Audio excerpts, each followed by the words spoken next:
Hello, folks. We are here tonight with a game between JCT and brrak. So super excited for this one. We're just getting underway here very shortly. If I could get a sound check from anyone in chat, that'd be appreciated. Um,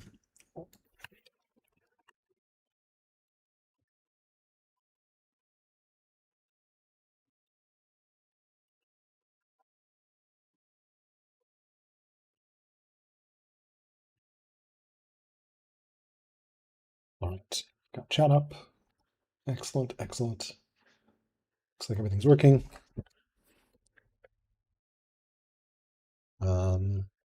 Yeah. All right, we're playing on a wide dual coastal rain basin, which is great. Sound is good. All right. And yeah, we're going to be playing on a slow timer. Both these players relatively new. Looks like okay. Brrak Asian JCT.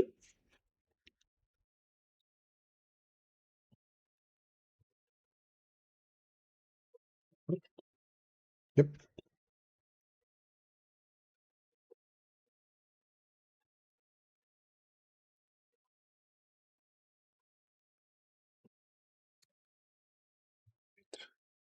So we have no organized hunts this time. Tight, wide, slow. Looks pretty good. Decently large map, so this game may take a while.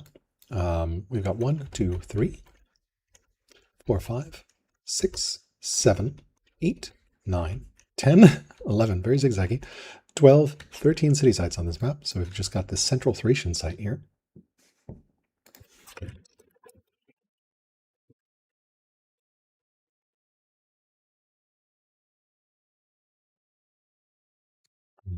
And JCT looks like he's going with Moria. So we've got a Moria versus Babylon play here. And ebony does count as a precious resource. So, and fur it does not count as a precious resource, but gems do. So this is a 2 precious. Let's take a look at the wonders that are in the game. We've got Oracle, Yaz, Ishtar, Mahavihara, Mausoleum, Acropolis, Museum, probably my favorite wonder, Circus Maximus, Hagia Sophia, Via Recta, Heliopolis, and Colosseum. So patrons definitely means that he's probably going to get to legendary first. And legendary is going to be really valuable because it will let him build Heliopolis. There's some arid tiles and also Colosseum. So we might see some powerful play here from JCT and showing off the power of a patron's cap. He is starting a farm on the wheat and moving his warrior over here. Has not upgraded the warrior. Would love to see that upgrade. Fierce is particularly good. You could also do ranger. There's a river awkwardly here, so you'll want to cross the river. But yeah, you want to get fierce. The reason behind this is you want to make sure that you get at least 7% increase so that you can deal 7 damage. He ended up assigning a orator as general, which is an unusual choice. Lots of defense on that orator. But yeah, probably would have liked to see a promo. Strike is particularly good. Fierce is particularly good. I would probably go on Fierce, just because Ranger can be a little hit or miss. Here you do see there is a tile, but you have to cross the river, so it could be a little awkward to get back there. So yeah, it's very important to get that initial 7% extra damage. The reason for that is right now you will hit, it will give you, why is it only, normally you would do 5 damage, I guess, 6 damage. Yeah, normally you would do 5 damage, but if you can get to 7% extra, then you'll do 7 damage. And that lets you kill it in 3 hits instead of 4 hits, which obviously means that it's a little faster, and you'll see that this will produce a new unit in 4 years, which means if you kill it in 3 hits, so next turn you'll hit it 3 hits, you'll kill it before it spawns another unit, otherwise you won't. Let's take a look what's going on in brrak. Similar things over here. He has not upgraded this unit, but has somehow used training on something. Has not assigned himself as general. Where did he use his training? Not sure. Maybe he bought an order. He did go tactician, but didn't assign him as himself as a general. So generally, you'll probably want to assign yourself as general. And one of the nice kind of low-key things that tacticians give you is you'll see that he's got a lot more vision.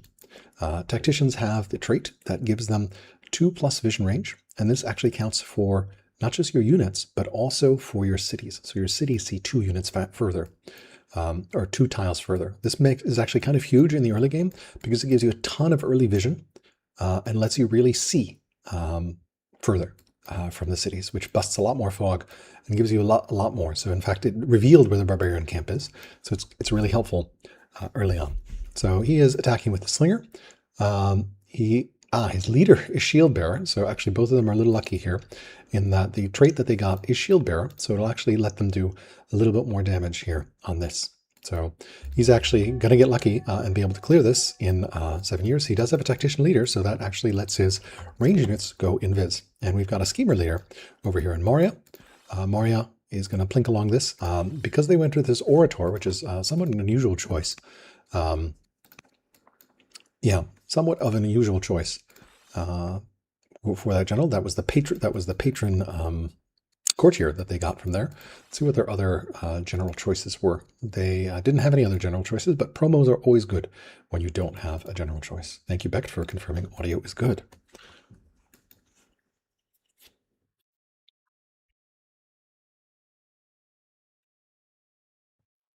All right, so this match may end up taking a while.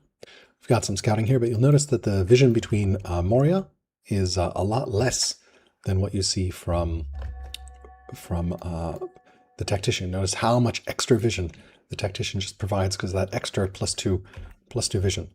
It is quite a big difference, and it actually is really nice, especially on smaller maps where you do not have that much time to scout before you run into your opponent. And of course, tactician letting you go invisible in the forest with ranged units and stun people is also very powerful. Some good scouting here, and we do have patrons. Curious to see what families JCT will go with Moria, because Moria is unusual in that it has 6 families to choose from. You have patrons, sages, and statesmen, and hunters, champions, and riders. So you have all 3 military families. You are just missing clerics, traders, landowners, and artisans. So you don't have those 4, but you have 6. That gives you a ton of map flexibility.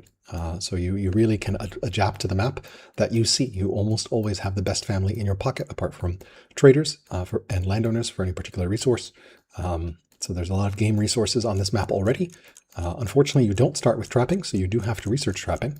But it might be worth going that. And awkwardly, their unique unit does require elephants.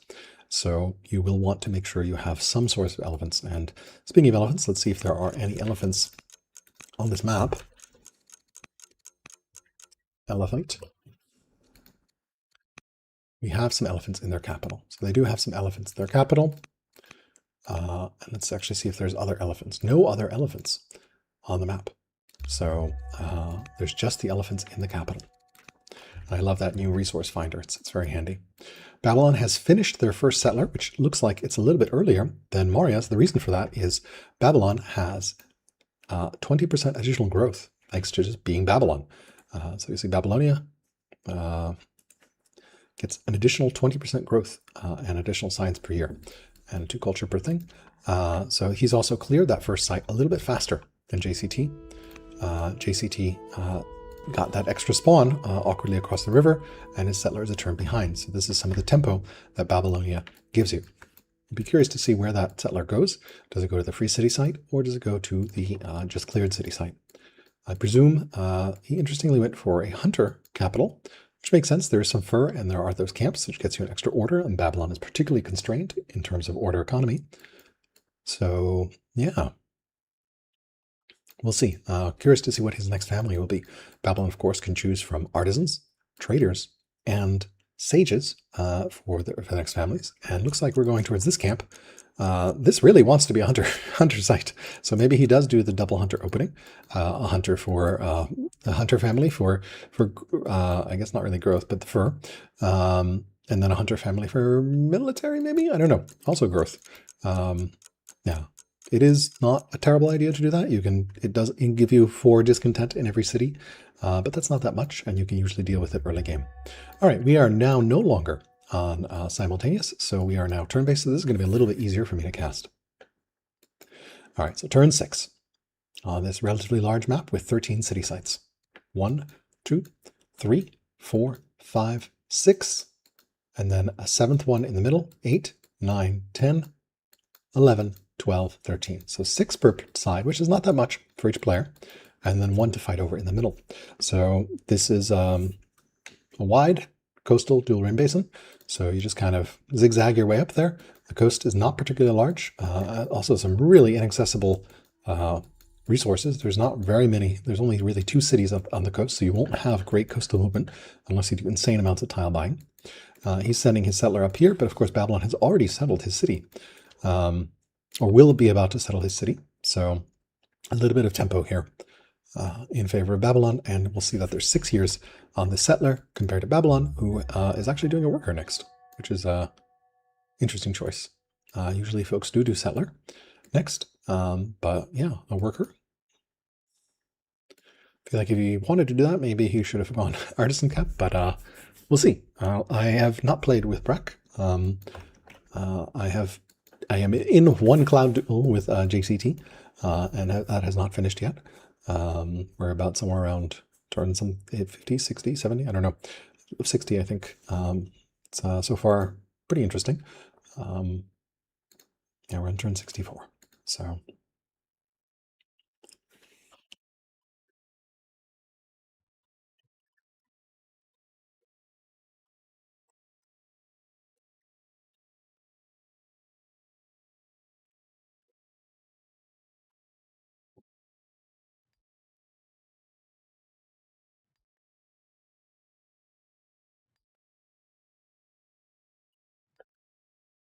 see if I can add in.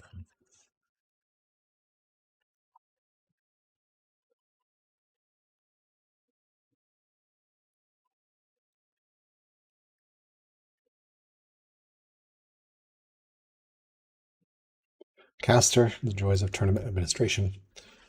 Sorry, and I completely skipped over the second Babylon turn here. So he's doing that worker, he's moving that settler up there, so that's good before that camp respawns.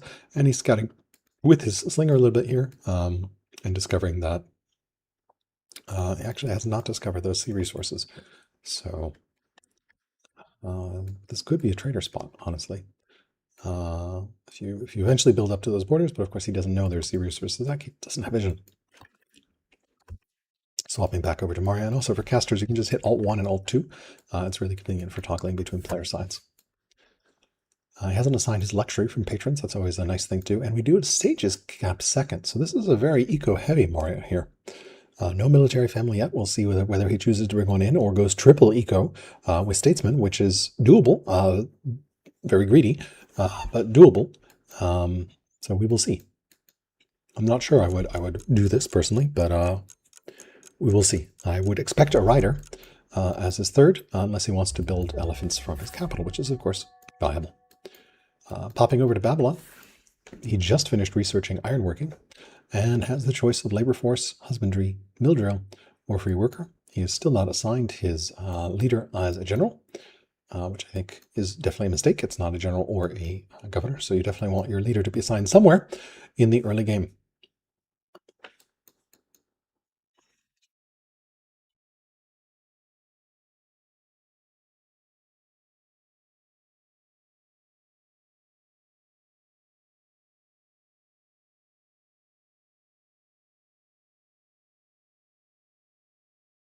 All right, moving over here. He looks like he's going to settle this, but which family will he settle?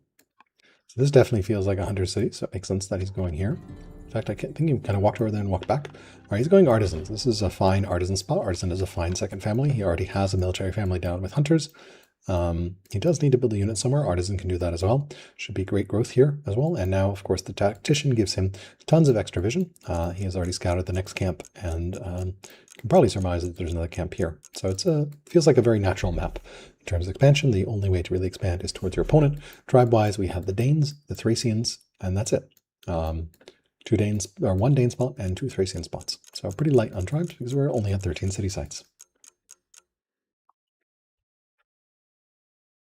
And he's going for the free worker, so pretty eco-heavy play here from Babylon. I'm a little worried whether he will be able to have the orders to support 4 workers, given Babylon's order economy. He has 2 workers and is building 1 and is going to get the free worker. Meanwhile, on Moria also is opting for the free worker and has settled that city, and a militia has come from somewhere because it was Because the city was attacked, a militia spawned, so that's kind of nice. Yeah. Let me see, can I just flick through events quickly? And then has the choice of ambition, 500 stones, 6 quarries. Probably easier to do 6 quarries than 500 stone. And he does have stone cutting, so, and there are some really nice quarry spots up here.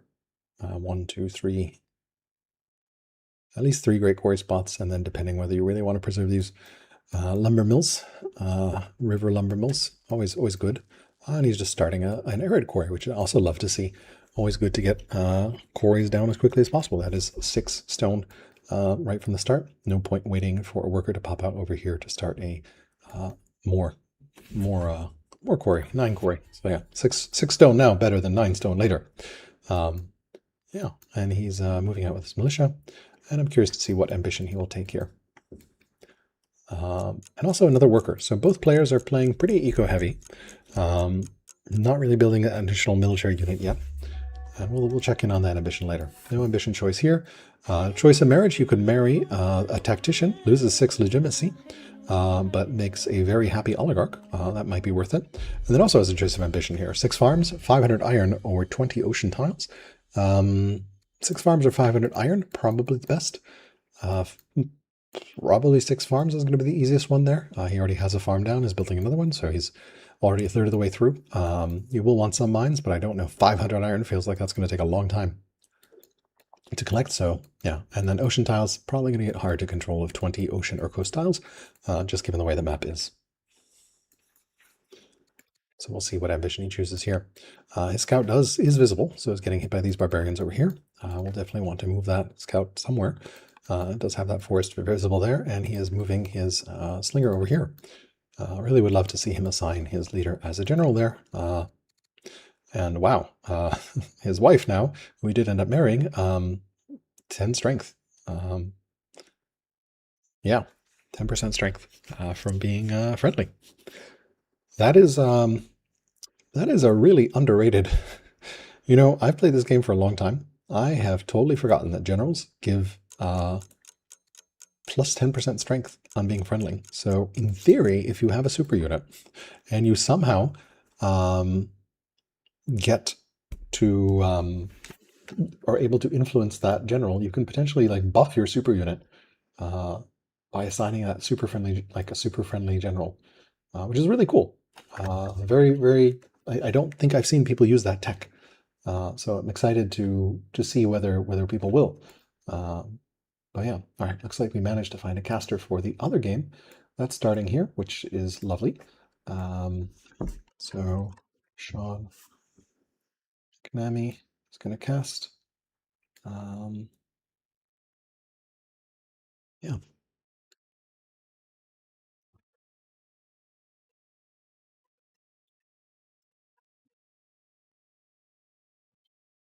Okay. All right, back over to Moria. Very excited that we've managed to cast every game so far. This is really, really great to see. Really want to just express deep appreciation to the community for everyone stepping up. We have done so many games right now yeah, it is really impressive to see the community coming together. We've got so many people casting, so many people playing. It's just really fun to see. So yeah, really hats off to the community, and love this here from JCT and Moria. He is getting those quarries online right away. Quarries in general are really good to get online, and it also helps him fulfill that ambition, which gets him more legitimacy. He's got the Shoemaker event, which is the choice of strict discipline on your kid, or witty and humble. He opted for witty, and his other choice is a marriage. He can get 15 science by marrying a diplomat, or judge. Probably want to avoid the judge, just because it will be against your schemer. He's got a schemer, so you probably don't want to go judge. Unfortunately, he did go judge. Yeah, so oh well. Having a judge around is also very handy. It's just a little bit trickier to manage opinion across types. Event-wise over here, he's got a kid, so that's great. First child as well, and we can actually keep an eye on family opinion and also family size here. So I'll try to swap back. I think there are hotkeys for this, but I do not remember what the hotkeys are. 22 science over here. Moria, they have not yet let Moria. 23 science over there. So very close right now. Moria did get sages. What did Moria get from sages? Let's see here. They got, looks like they got divination from sages. Div from sages or labor force from sages? I am not sure.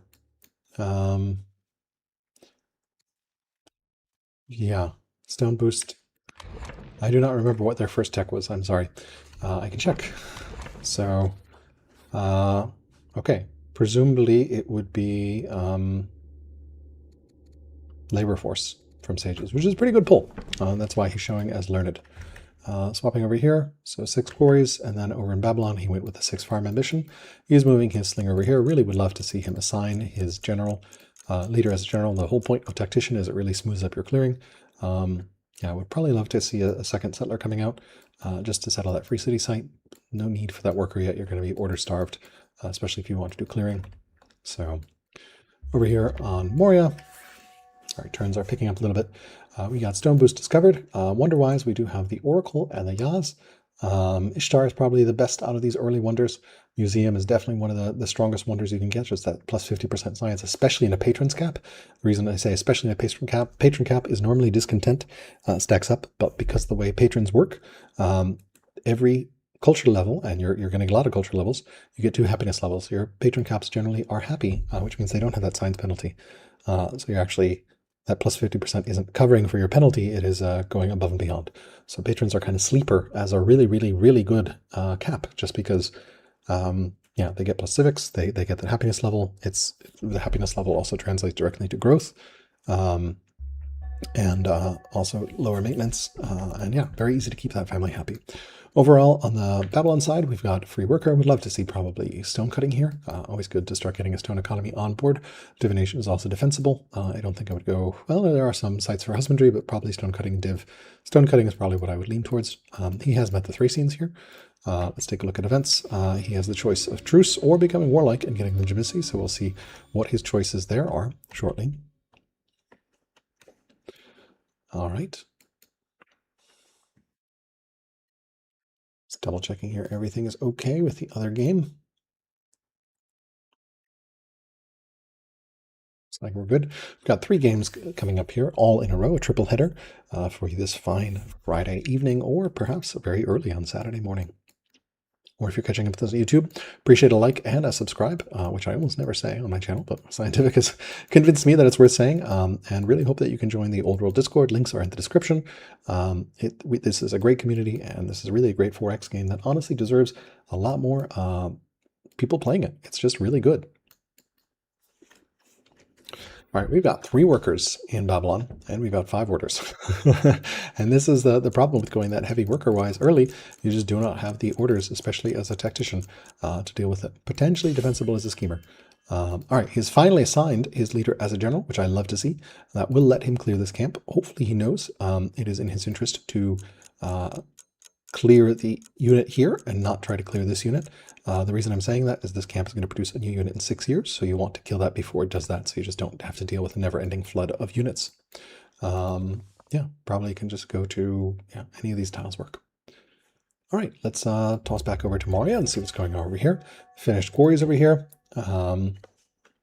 Trapping does have a choice of governor, but really probably not worth the civics right now. That's nothing particularly useful. You're just building early workers.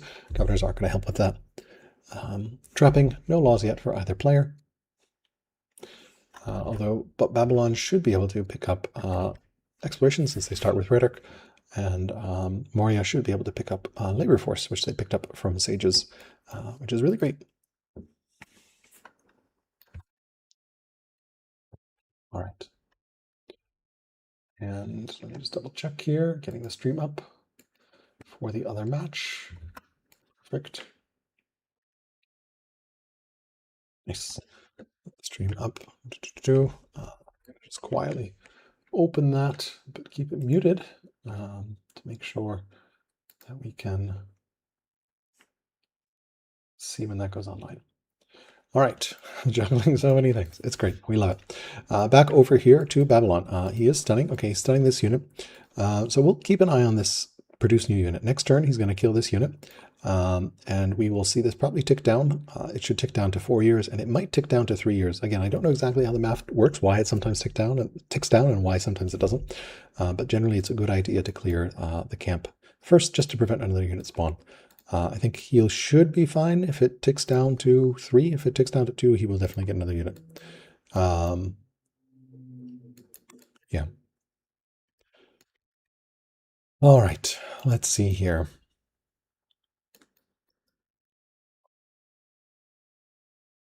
Yeah, Babylon does have a really rough order economy. He did end up declaring war on those tribes. Let's take a look at the family opinion. This, unfortunately, this just happened with the artisan head, that he's a commander and you're a tactician. Commanders, tacticians just don't see eye to eye. But on the plus side, his wife is at plus 200 and they already have 2 beautiful children, and the hunters are really, really happy because they're led by his wife.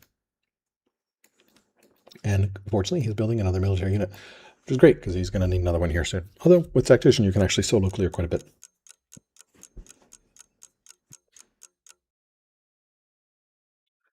Awesome.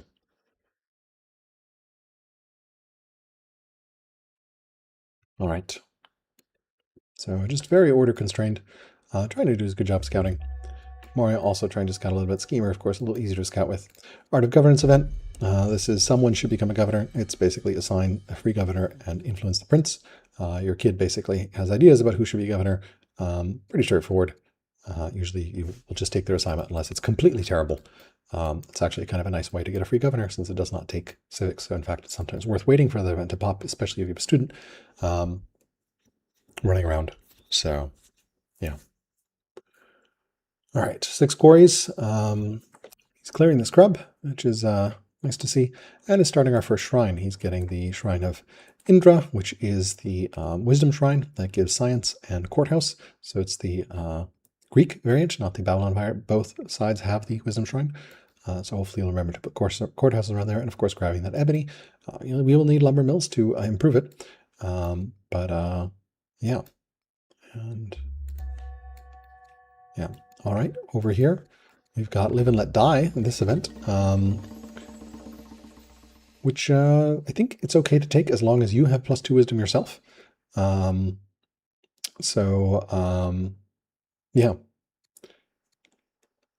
If you don't, it might have bad outcomes. So I definitely want to keep your wife in love. He's pretty good on money, so probably a good option to take there. All right. He declared that, and it did tick down. It did not actually tick down. So he should easily be able to clear this next turn without any problems. Sometimes it tick down, sometimes don't. I really need to look into the game code to understand exactly what's going on there. This game has tons of little things like that. He's getting some mines up. Probably would love to see some quarries started, but of course he doesn't have stone cutting yet, so can't do that. And is continuing to farm just around this. Here he does have administration, because Babylon starts with administration, so we'd love to see a granary being put down, probably here maybe, because you do want to boost that. But again, these are micro optimizations. It's definitely easy to overfocus on them and miss the big picture. So glad to see a settler coming out, so he'll continue to expand. And he should be able to clear this next site. So be able to go to 4 cities. So yeah, and then 5.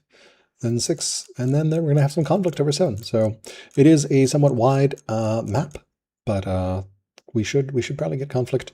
I want to say somewhere around 30, turn 40, 50, something like that, just because you're going to run into each other, depending on the speed, how quickly they settle. We also have a settler out over here on the way already, so a little bit ahead for Moria. The settler's already out. As a last turn, and this should be an interesting settle here. I'm actually curious where he will settle and what he will settle with. This feels very hunter to me, just because you've got 2 game, a camel.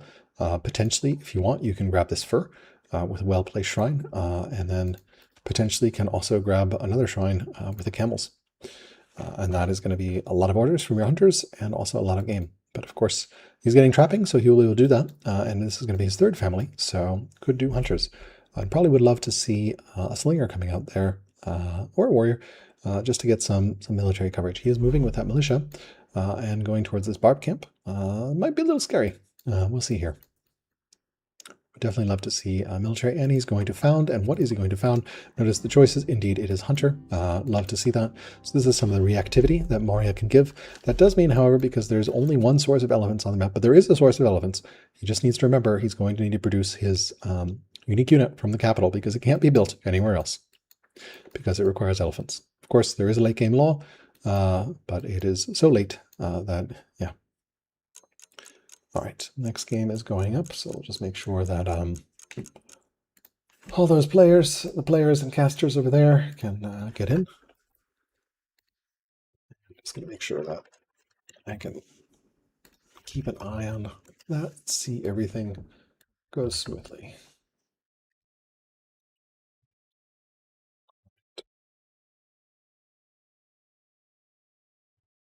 And really, really excited for the community and the way it is.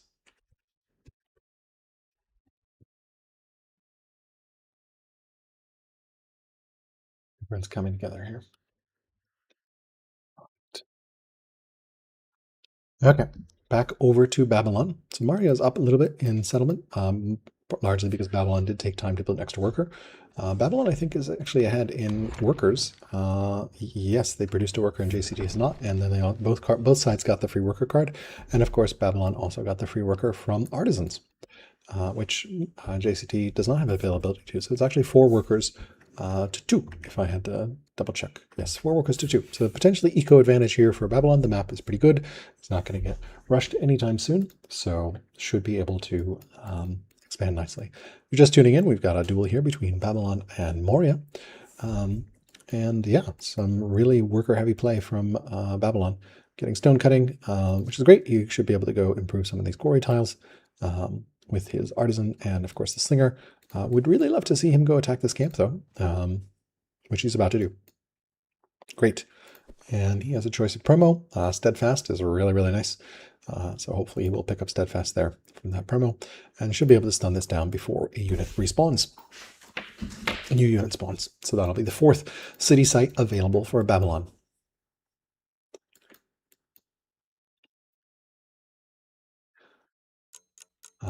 Yeah, curious to see whether he makes this a hunter site or whether he takes the settler over here and settles as his 3rd family, whatever that will be. This actually is a really good military site as well, thanks to the ore and the horses. So yeah, curious to see what his 3rd family will be. He has gone artisans. I would expect sages somewhere. This feels like a very huntery site. This kind of sort of could be a sage's site, I guess, if you go with like a militaristic sages. This feels, yeah, I don't know. We'll see. All right, back over. Oh, one night you have a fascinating envoy. I don't know this event actually. Loyal though is always great. Gives you a lot of eco. Yeah, so we'll see what choice he gets there. And he is doing a little bit of combat up here. And then the other event is upgrading. So it looks like we've got someone who's become power hungry, which is always fun to see. The general here has become power hungry. So yeah, just definitely want to make sure you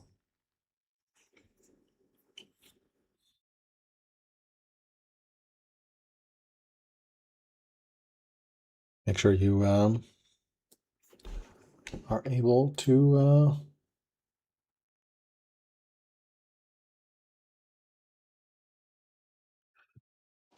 all right. I do not love this festival, assuming this is not an autonomous city. It is not. Yeah, festival this early is almost always a mistake. Would not recommend a festival. Shrine, totally justifiable shrine. Especially since that shrine is finishing first. So, all right, over here, we did research stone cutting. We've got the choice of labor force, polis, mill drill, and metaphysics. Probably would lean towards labor force here. Slavery or freedom are both really great first laws. Feels a little early for mill drill, but you can go for it. You do have stone cutting online.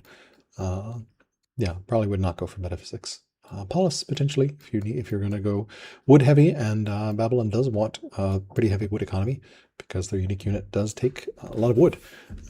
So Yeah, all right, so his unit has cleared out. Didn't actually get the promo, but did get a crit, so it does not matter. We'll see what they go there.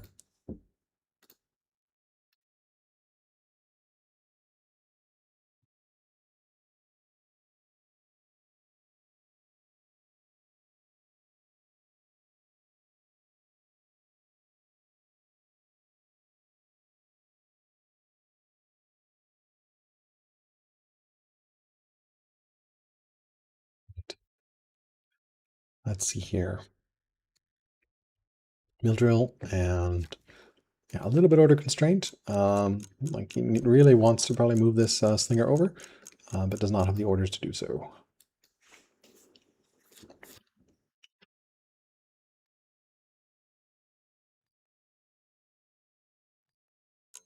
And then this worker, yeah, doesn't have to. So that's, I think, another reason to get labor force, because labor force unlocks navigation, and navigation gives you serfdom, and serfdom gives you 5 more orders, which is Babylon you really want.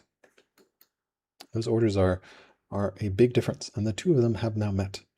Mario, of course, is playing all right, Royal Prerogative. Doesn't have the civics for it, which is a little awkward. That is the choice of Prosperous, Equestrian, Pathfinder, or Ranger. Pathfinder might be the best one of those, but he hasn't even... Yeah, I don't know. None of those are particularly compelling. All right, he has cleared that city site, so he definitely knows to attack the city site first, which is great. And should be able to clean this up, hopefully without losing that. And still another military worker. No other military yet, so...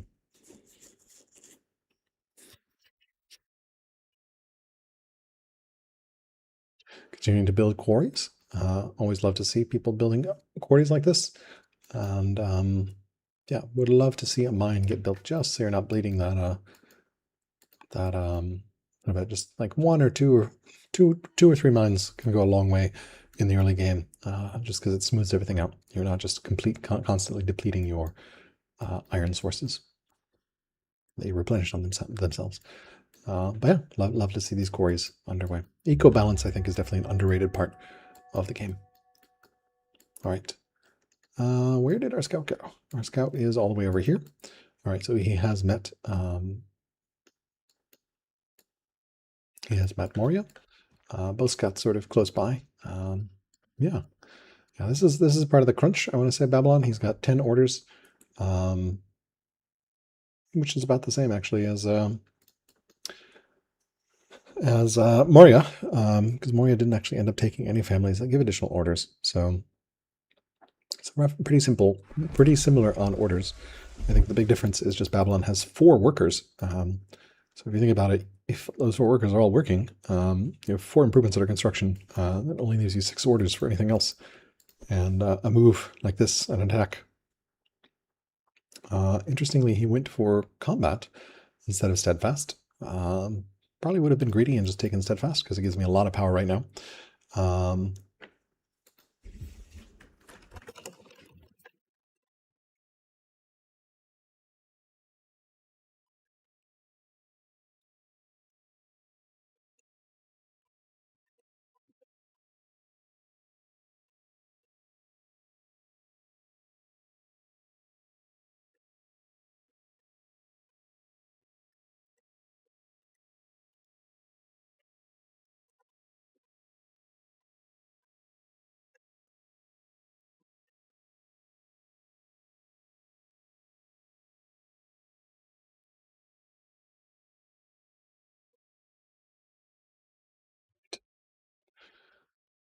And yeah, no military moves here. So this is definitely a way you can stall out overbuilding workers a little bit. But we'll see here.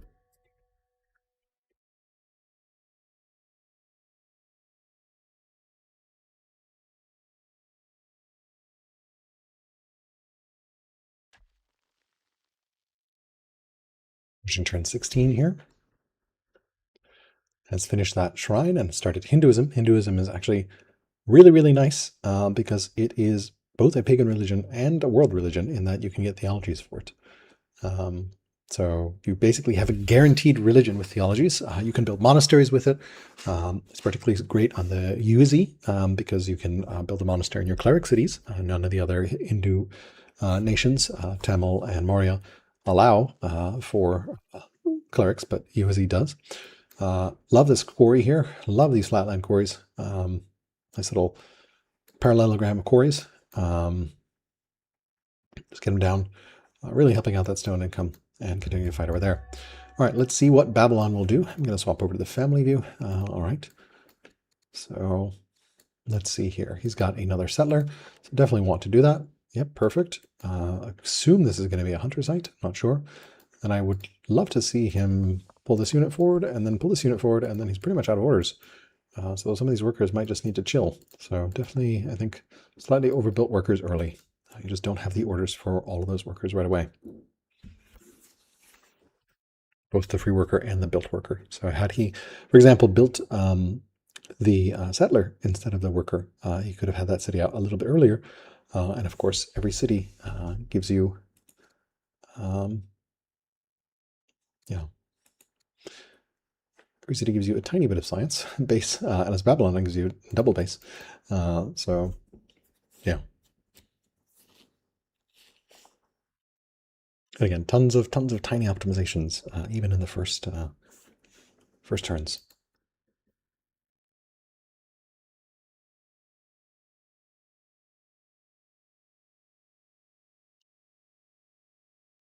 Right, try to see what he's going to do.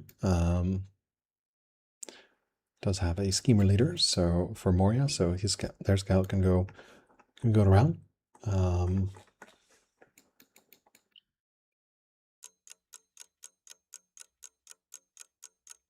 Interesting choice, a trapper specialist here in Babylon. Personally, I think I would have just gone for a settler. You've got a lot of money, so you can buy the food, and then you can get another city site up. Curious to see where this goes. That's where he goes. Yeah. You do have a tactician, so your units can go and visit. Of course, you can always get extra time by clicking this extra time button, because after that you can't make military moves. All right, well, we'll see what happens. Over there. All right. So Moria doing a good job pushing out settlers, getting a camp online, get those nice orders. Worker on board here. We did lose the militia to the skirmisher, but the militia we got for free, so hey, no foul, no loss. Should be able to come down and hunt down this barbarian without too much trouble. And we have a settler ready to settle that fourth site. We will definitely need another military unit to clear. We're a schemer. We do not have a good general. It's just an orator. He did end up taking... all right. He's in love there, and he got... Ooh, this is actually really nice. He got the Mystophoria event, which means now this site gets 20% extra culture, which is really nice, especially with two precious resources. So, yeah. All right.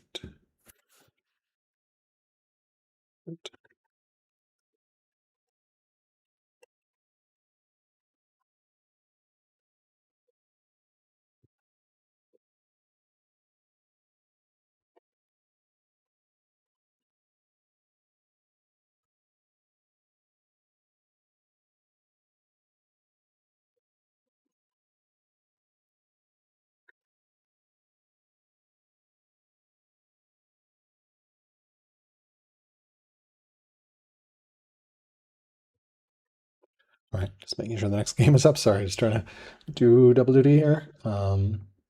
Casting, and looks like the next game is up as well. So love to see it. Sweet.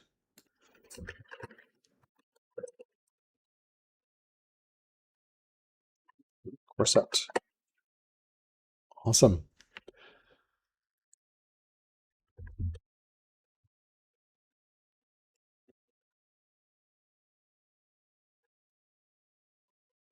Sweet. All right, got a stun here. I'm not sure brrak knows about clearing city site centers first. As soon as he kills this unit, we will see that this will have a countdown, and then as units die, that countdown will increase.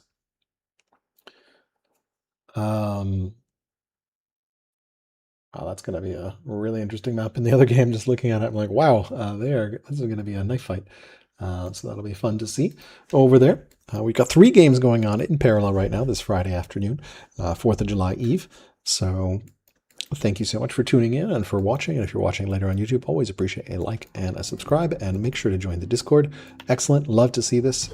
Founded on Hunters here. This is Scream's Hunter site. So we will see what the third family is. Hopefully it'll be Sages at this point. There's not really any great trader sites that you can reach on this map, although this technically is a pretty good trader site with a triple gold. It's just because the fair scales the gold, but like there's not very many fish or sea resources. Yeah. Presume we're going to have Sages next.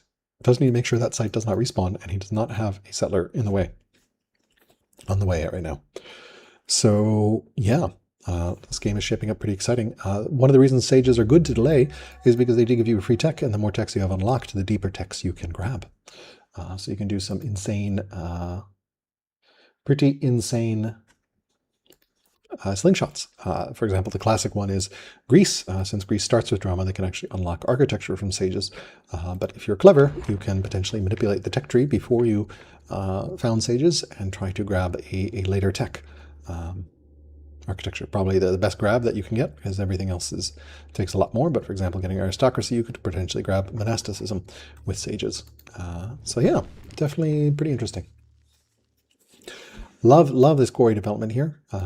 And then we've got a garrison started here, which is good. Garrisons are good to build early. A long time ago, they were required for governors, but now they're not. But the reason you want to get garrisons is because they give you half an order. And that's really good. You do want to do it after you've gotten some sort of stone economy, because they do take a little bit of upkeep. And we should have this... should be able to clear this out. And love this. We've got a settler already on the way. So that will put us at 4 cities. Curious to see what the next production queue is. Really liking this play from JCT. Apart from the festival early, everything seems pretty good.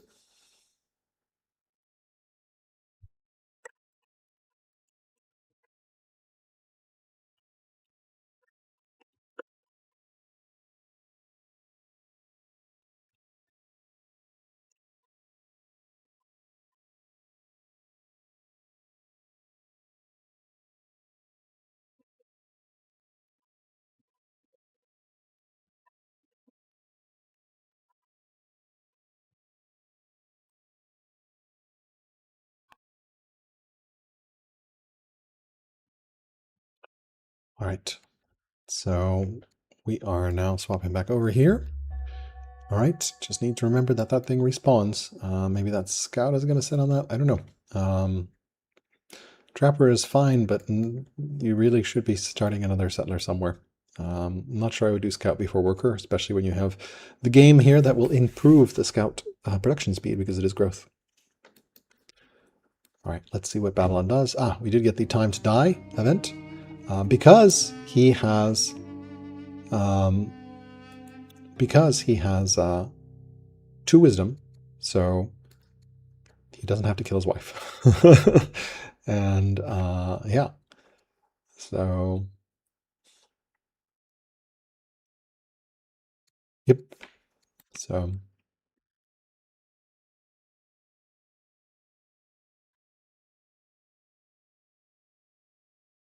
all right.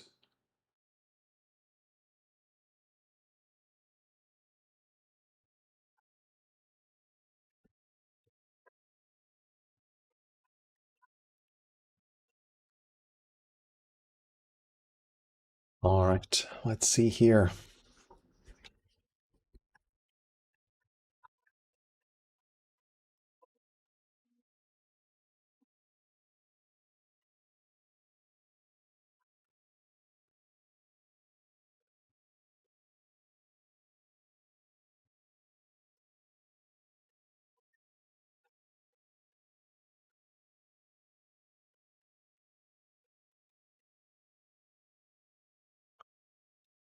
All right, let's see here. We'll need to choose that event. Obviously, the correct answer there is below. So yeah, do not take the hair dye event unless you have 2 wisdom on your leader, because you will have to kill the person who proposes the hair dye, which I think is almost always your spouse, but I'm not sure. Again, there's 3,000 events. I do not have the encyclopedic knowledge of events that Scientific does. All right. Moria, did he just not attack last turn? Maybe he forgot. It's very easy to do, but would like to see him attack. Or maybe he killed a Skirm.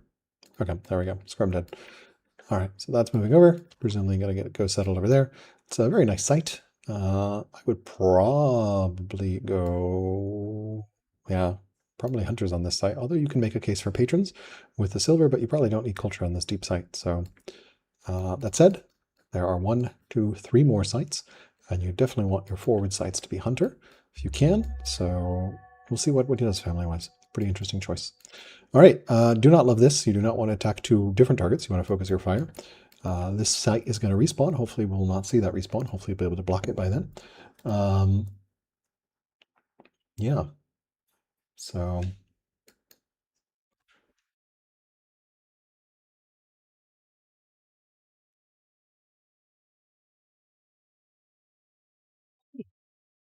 Right.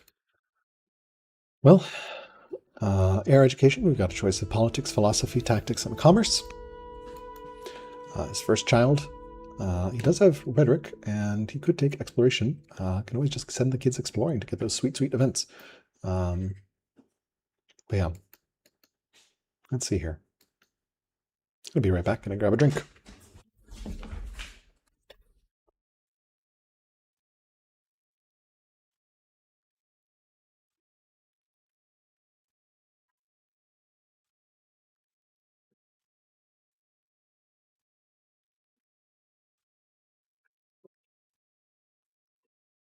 All right. Casting is effort, so it's a lot of talking. Especially solo casting, always harder because you just have to keep filling time. Still 10 orders. All right, there we go. Action.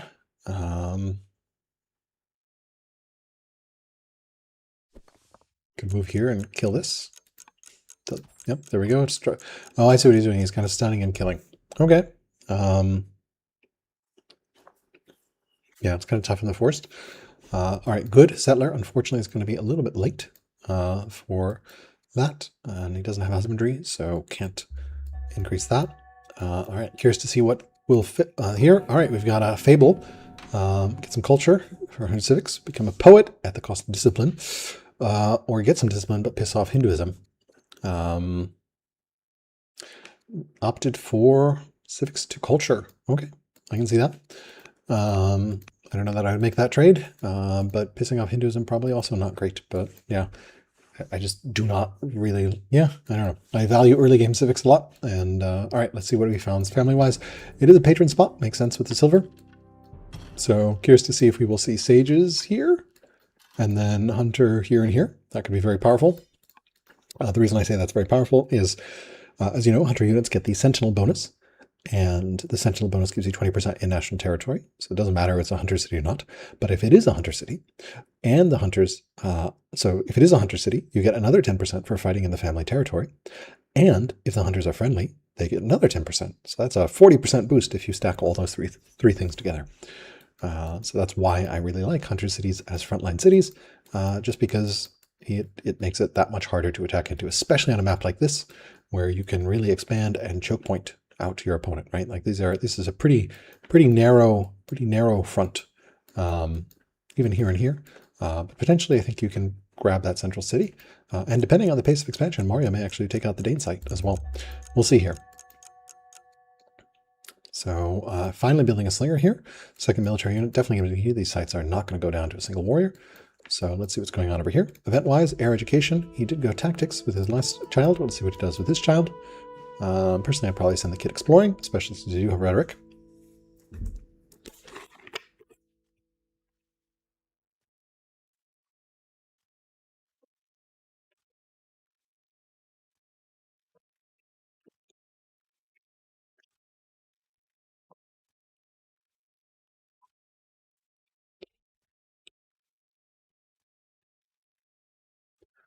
All right.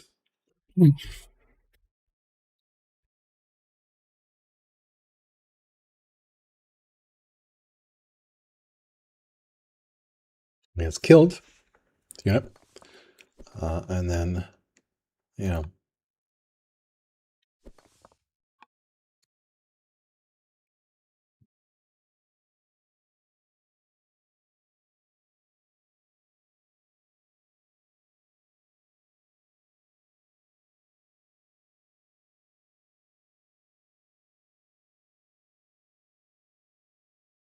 all right. Killed the unit, moved in, and then this was almost dead, but not quite. I didn't quite see the combat, so maybe he could not have killed with this unit. Really wish he had taken that steadfast promotion that had been offered earlier. Good at Mill Drill still has not got the gems, but has not assigned them anywhere. We should definitely check when it hops over to Mario, whether Mario has assigned their literature, and if so, where did they put it? Getting some quarries up over here, still behind on farms. Still plenty of time to do so. Okay on food income. Huge pile of money in the bank. Just look at that discipline stacking up, right? Just a little bit of discipline, and of course, the queen being friendly makes a big difference. All right, Mario-wise, we just got Mill Drill as well. We do have some things marked. Machinery, love to see this pick here, especially on this map. The reason is if you get a couple onagers, you can basically set up a really hard wall to break, right? There's some natural choke points here and here-ish or here-ish, right? Something like that or something like this. Again, just like you stack a bunch of onagers. If you remember my game for the last tournament against Scientific, I managed to do that. It makes it really, really hard for your opponent to break in. And there aren't very many coastal cities. In fact, these are the only 2 coastal cities apart from stupid tricks with border buying. So it's going to be really hard to use sea movement. So this map is very vulnerable to getting choked off. All right. He has not assigned. Oh, he did assign the luxury to his capital. Would also love to see the luxury. Yeah, I don't know that the luxury needs to be assigned anywhere else. Potentially could throw it. I don't love throwing it a family. Potentially could throw it to the sages, but since this is his only source of relevance, he does not need another source. And he's going to be fine culture-wise. So this is a game where you can totally skip drama. Obviously, though, getting every city to developing is nice, so you can rush. However, Ishtar is on the map, so you can just build Ishtar. Rhetoric, good choice. Although there probably is a case for getting aristocracy first. Yeah, Schemer, I don't think we've seen any adoptions. I haven't been doing a good job tracking. I don't see adoption on any of the kids. Let's see what happens here. So, presume, you'll see now that this is 7 years. So when this unit dies, this should tick down potentially to 6, potentially 5 years. So we'll keep an eye here. Also finish Mill Drill, both about the same time. Still doesn't assign those gems. Could also give them to the Chaldeans. Probably may want to consider doing that because they need some help, opinion-wise. Yeah,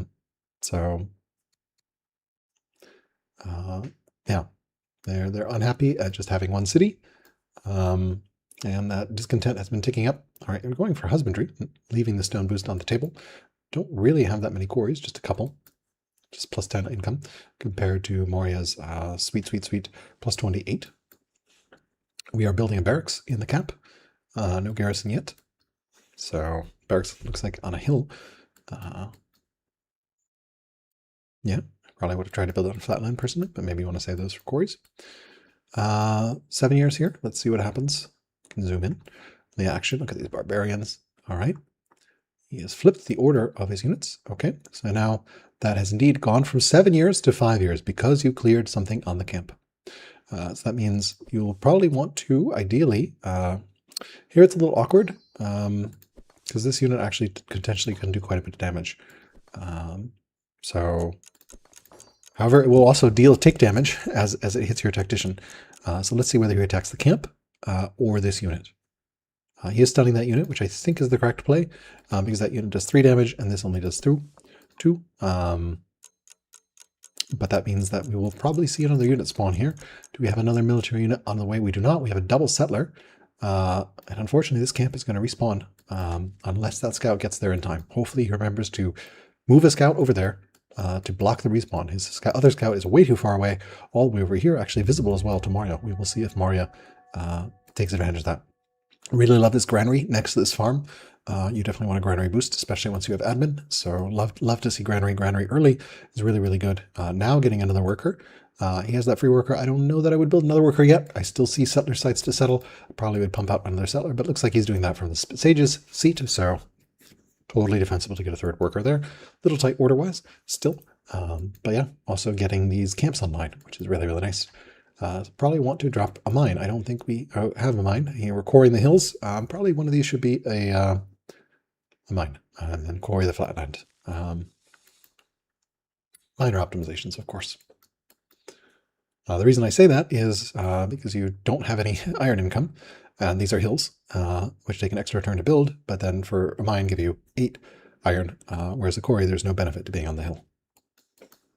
Apart from, I guess, the adjacency for 2 tiles versus 1, but yeah, pretty minor. All right, event-wise, Beast of the Sea, 320 training for that, and we opted for 320 training and have somehow founded Zorro because we have built acolytes. We did end up building 2 acolytes, so Zorro has gone to Moria. I don't think we even have a shrine or Babylonian paganism in Babylon. All right, continuing over here, event-wise, we have this event, the bullying event. I don't remember this chain. I don't remember what the results are. So yeah, I just don't know this event very well. Anything with could lead to future events, though. Generally, could be good, could be bad. So yeah, we will see. All right, so he's continuing to stun that, and now he's trying to do this. All right, he's just trying to clear this, but unfortunately when he clears that, that means he's going to have to deal with another spawn. Fortunately, this isn't going to upgrade. This is 3 years away here. He hopefully will remember to move a scout up there. We could enact a law, epics, or exploration. Don't really need to. That's why I guess we haven't started garrison. See what he does that. Still has those 2 workers. I presume this is going to be a quarry, although it's such a good lumber mill site, especially in artisans. I don't know that I would quarry that. We'll see here. Pretty good balance of mines and quarries, so really liking the way his economy is shaping up. Just would, yeah, double settler. I feel like we really need a military unit after this, because yeah, it's hard killing these units in forest, deep forest. So Mario definitely has slight expansion advantage here over Babylon.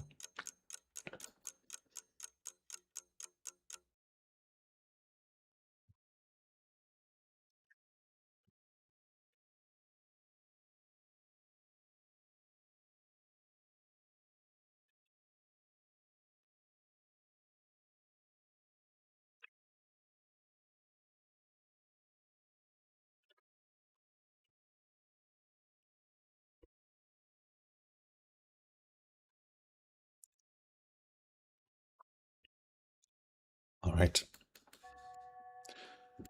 Flipping back over to Mario. This feels suicidal.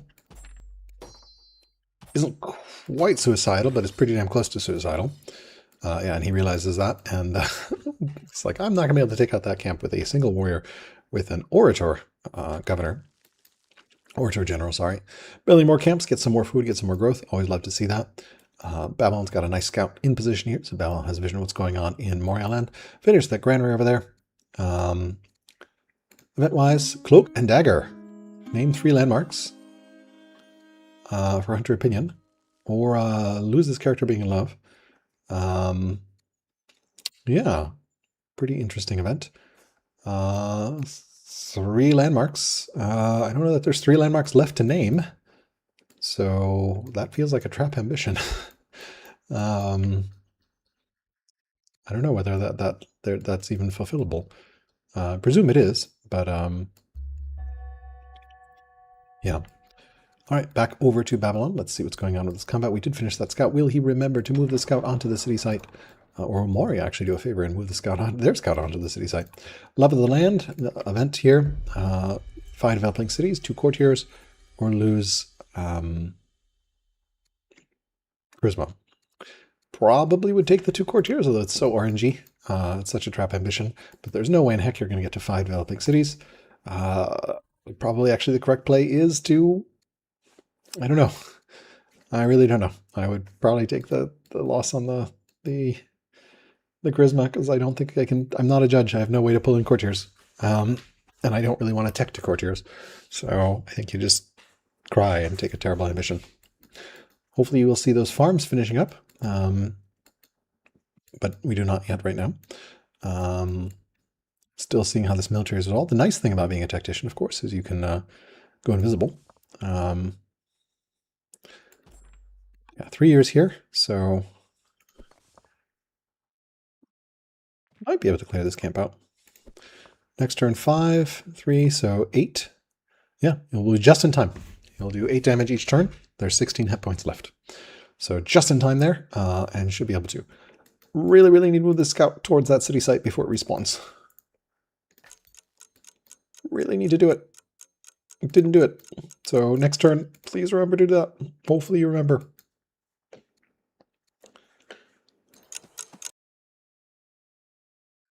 So, yeah. Alrighty.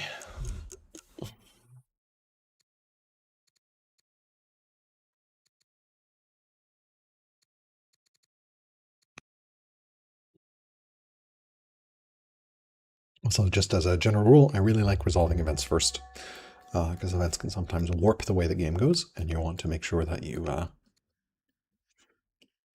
you resolve them, or at least look at them before.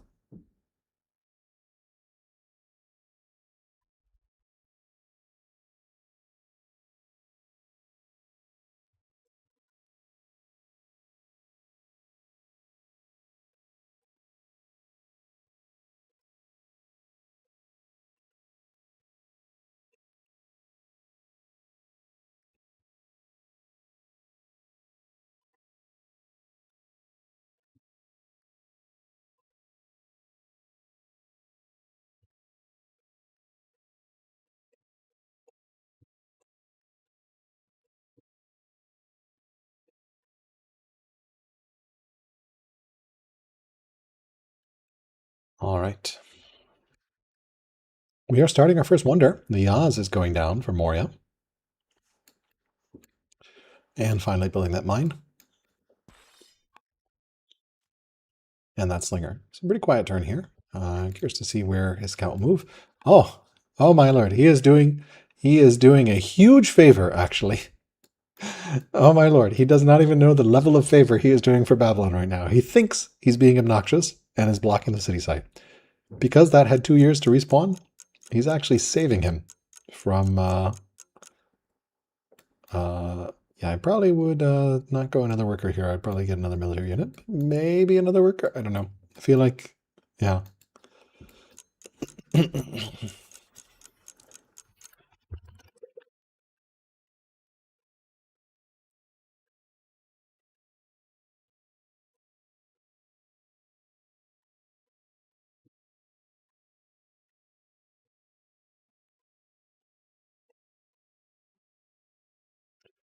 um,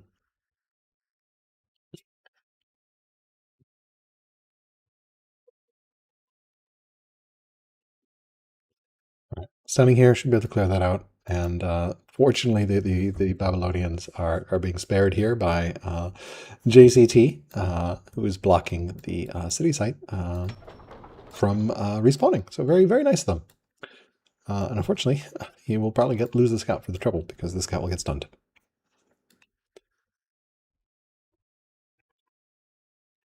All right, double settler going here. He did go for the 2 courtier ambition. Lots of events here. Developing culture. You can become an artist, but become impulsive. You can add estates in your artisan cap, which means you will never be able to produce military very effectively there. Potentially doable. I don't know that you really want to. I mean, could be possible. This is your best culture city, so estates would speed that up. There are some really great wonders, Heliopolis and Colosseum, and you do have some arid tiles that you could build on, and obviously river, so there's a case for that. Cunning, Besieger for that, and then the die is cast.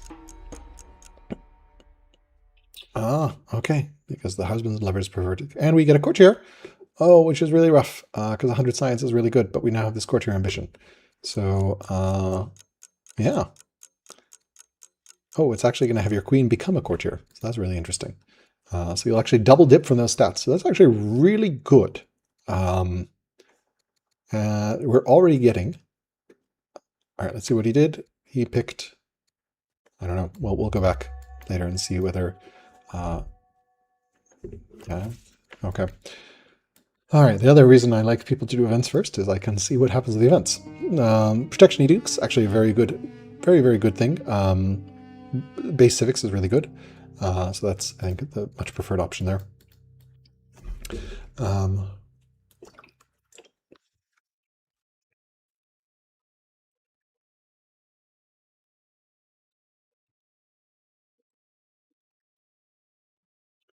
All right.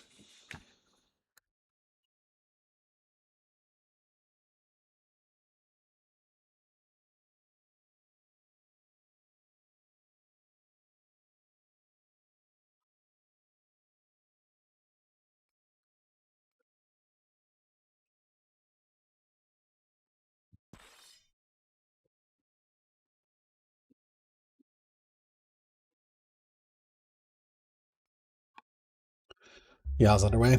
All right. You did take cunning on that kid. And then looks like you did take the science from that event. So won't fulfill that courtier ambition, but did speed up quite a bit of science there and enabled him to research husbandry. All right, that's going to respawn in 1 year. You need to move that over there. Need to move that over. Yes, good. Love it. Love it. So good. All right. And now you can clear this camp out nicely. And then double settlers coming out. So we should be able to go up to 5 cities. We'll catch up and even surpass Moria. Although I think Moria is, yeah, Moria's actually stalled out. They just don't have enough military to clean out that city. So they're stuck at 4. So Babylon's going to take the lead in development here.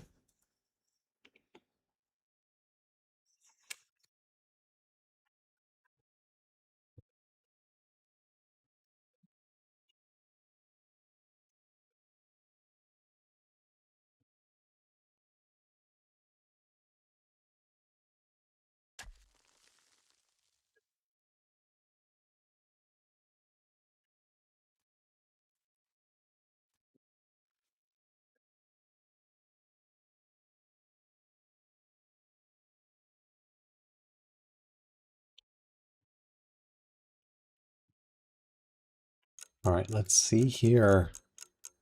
Declare that camp. Can have settlers. Over here, Moria, I do see some notes. Let's see what note is there. Note over here, patrons. Love it. So another person who marks what flavor they want their cities. So this is definitely a patron site. Yeah, triple gold, absolutely.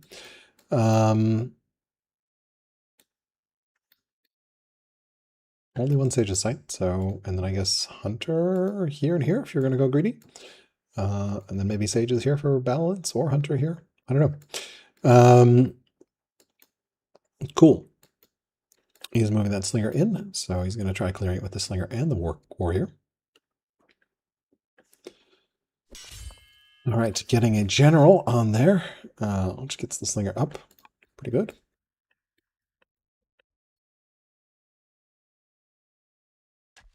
Starting that quarry, he's already finished the ambition, so props there. So should give him a slight legitimacy lead. And starting a barracks here.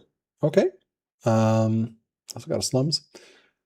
Sure, it's such a good quarry spot, but okay. I mean, probably would have just done the barracks on the urban and kept that as a quarry spot, but so it goes. Definitely you can put a stronghold here if you want to do stuff. Again, nope. Yeah, I mean you could, but like I don't know, no elephants. So all right. Unfortunately, we've got rebels because the Chaldeans are pissed off. We never did send them those gems, so that's a little bit awkward.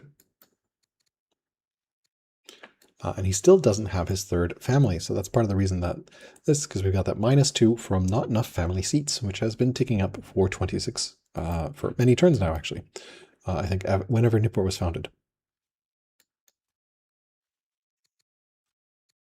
Also, a slight error from JCT. He does have a slinger, but did not declare war on brrak for that extra order return. All right. Settler is going out, presumably over here. presumably this is going to be our sage's spot. Would like to see it settled probably forward here. I don't know that I move it back to heal. Realistically, you're going to settle the settler next turn, and then you can heal there. You don't need to move a zigzag back and forth. You can just save the orders. You don't have very many orders to use. You got a lot of idle workers. I guess this is actually coming back to deal with a rebel, though. So, though arguably you should pull back the other unit because rebels, you do less damage to units. So rebel, this is a rebel artisan. So artisan units do less damage to rebel artisan units. So you actually want the hunter to come back there. Yeah. Hopefully Maria will not try to block the city site and be cheeky, because they will just get stunned by this invisible tactician if they do that. But yes, we definitely have issues with family opinion there. Slowly been ticking down. I honestly feel like watching this tab is super, super important, just to keep track of all these opinions. This is probably the most important thing to juggle in the game. So you almost always want to be on this tab. You can check this tab as well for things like tutoring, but ideally you want to default this tab. Yeah, I think there might be hotkeys, but I don't remember. I usually just click, but ideally there might be hotkeys. Let me see here. Hotkeys. Gameplay. Navigation. Overlays. Screens. Victory. No, I don't think there's actually hotkeys there. Interesting. Well, I guess that's feedback from Mohawk. Would love hotkeys between these tabs. All right. Adopt state religion. You could get Zoro as your state realm. Not sure I would want to right now, given the matriarch really hates our guts. So, yeah. Not sure why she hates our guts so much, but dear Lord. Just estranged. Must have been some event. Something real. I'm not sure. All right. All right, good. So love this play here from JCT. He's going directly for the cap. A unit will spawn in 3 years, but because he's going for the cap, he's going to prevent another unit spawning, and then he will just be able to clean up. He does have a settler ready to go as well. Also really love to see that. Do not love this festival, though. Please do not festival. Just make it a worker or make it a military unit. Another slinger would really not hurt. You have money. Just buy it. Build it. Easy. Yeah. Law-wise, we have exploration and freedom from JCT, and no laws yet from Babylon.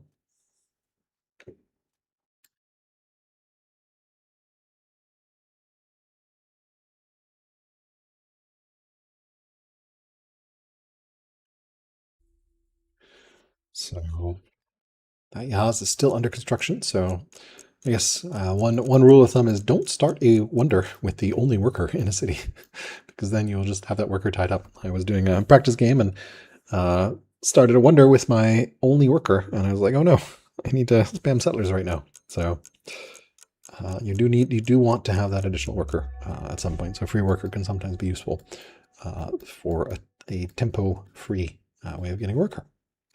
Master Oration, an orator, a judge, or zealot. Judge is really nice. But that's your second child.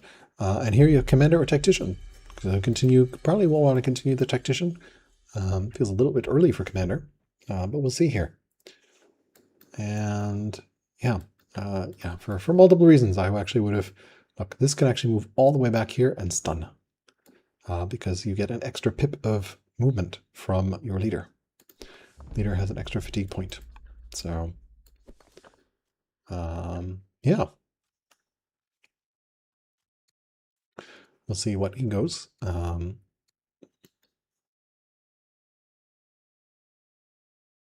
Atosa is an event-only religious head. Yeah, I am not familiar with Atosa. I haven't seen her. But yeah, that is really bad luck that she ended up as religion head. I've been trying to follow the events. It's really pretty hard as a caster to keep track of all the events and sort of follow along with what players choose. But I'm trying my best, spamming that one button to go through the events.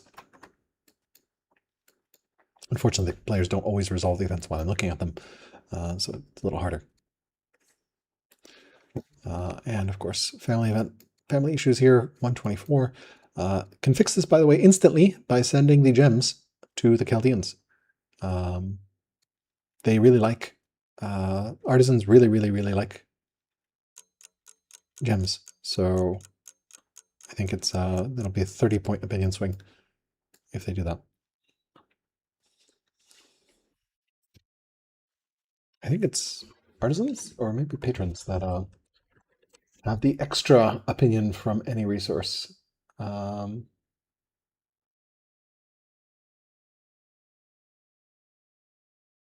Yes, each luxury for artisans is also plus 20, so actually that would be a 40-point swing. So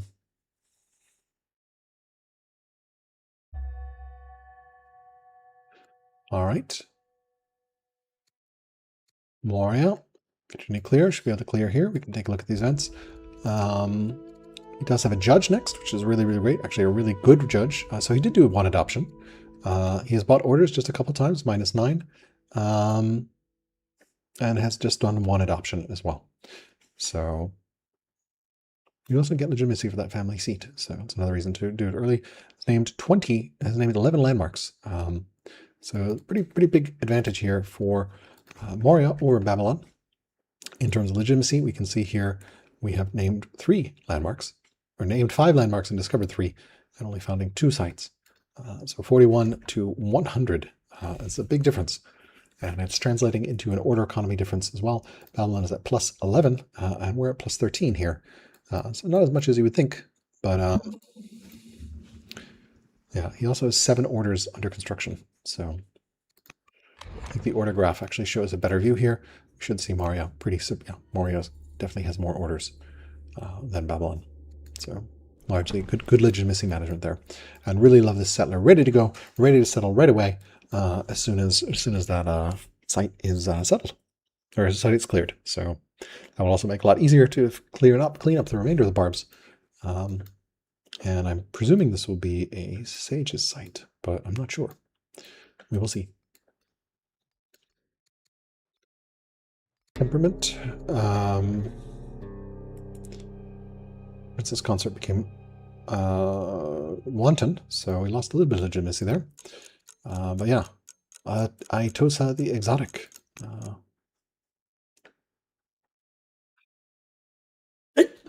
Apparently a Persian character. Yeah. So, and looks like she's estranged, but no longer so pissed off. So maybe something else happened there. Not sure. Going judge and has the choice of charisma or training. So I'll probably want to get charisma on that. On Babylon. He does have that settler pop out here. Is finally building another slinger. Yeah, just really order constrained. No, there's a settler here, so I'd probably settle this city, and then ideally pull this back.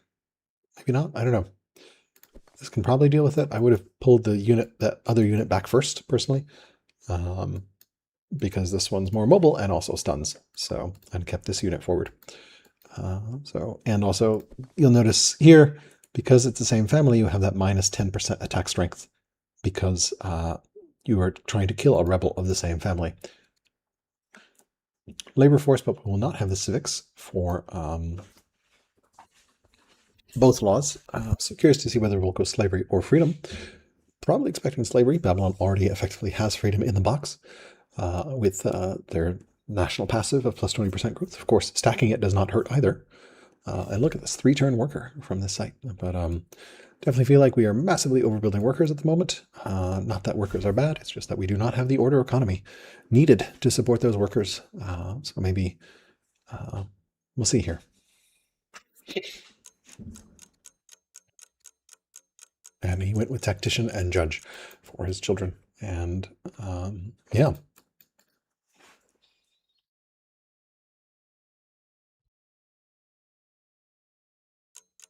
If you're just joining us, it is year 28. We've got a duel on a wide coastal rain basin, not point symmetry. There's 13 city sites on this map. And yeah, there's no, okay, one move. Not sure. Maybe there's time pressure from brrak. It's been, yeah. So, all right, this should be cleared and then settled. Really awkward. Well, I guess once we kill this, we should be able to move Move there. Okay. No, still need to go all the way around, which is really awkward. Like really awkward. You can force march it. I presume it's worth it. Yeah, because these two are just right position-wise. It'd be a pain. I think it is worth burning the force march to do this because you can heal your units. But that's really annoying. Events. Right. Exile the matriarch, which actually just pisses her off since she's the head of Hinduism. Buy a pet monkey. Or yeah, take her as a lover. Warning the days to come. Oracles. It's another ambition event. Or I guess become uncouth. Really not great. Elder acolytes, doable but kind of hard. Probably just pay for the money.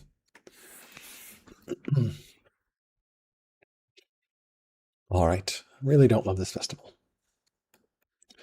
Family opinion wise, oh, so we're back to minus 100. Estranged. Maybe.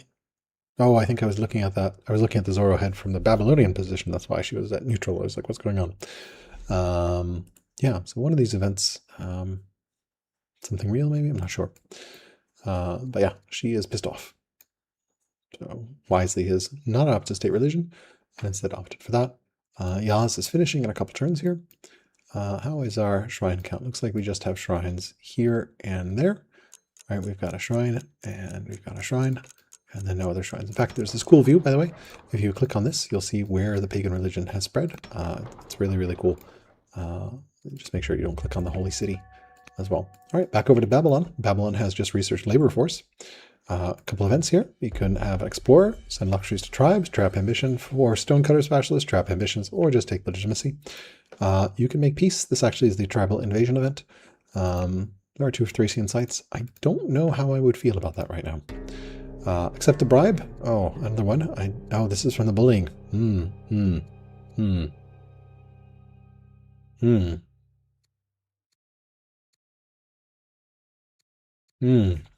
Okay, so that's what the bullying chains into. Yeah, I was not familiar. We have gotten the Chaldeans. We did influence them, which is great.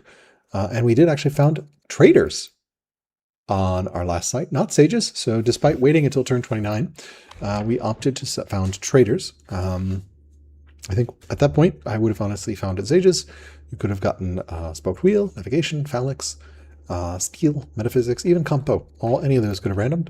So definitely would probably have found it. I understand the thinking behind traders. This is a lot of salt. So it's a lot of money, but you already have a lot of money and you're not doing anything with it. In fact, it might be worth tossing in a wonder at some point. I think we could probably get Ishtar soon, just purely off of cash. So he did kill that rebel, and hopefully we'll get another settler over there. Just really, really order constrained. Would actually love to see Ishtar getting started, or even Oracle on a hill here. Yeah. But yeah, still no gems assigned. I probably don't need to assign the first gems to the family, although I don't see any other gems yet. So, but there's only one artisan thing. So, yep.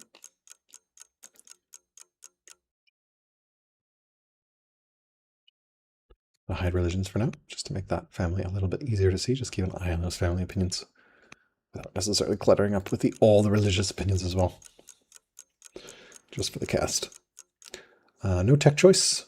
I do wonder whether brrak is under time pressure here, because he's been running out a lot of timers on his time, or whether he's just taking his time and doing civilian moods. I think we are on tight. Yes, good. So he can do civilian moods. Over here, good family opinion issues over here. We just did research aristocracy, so we could assign an ambassador.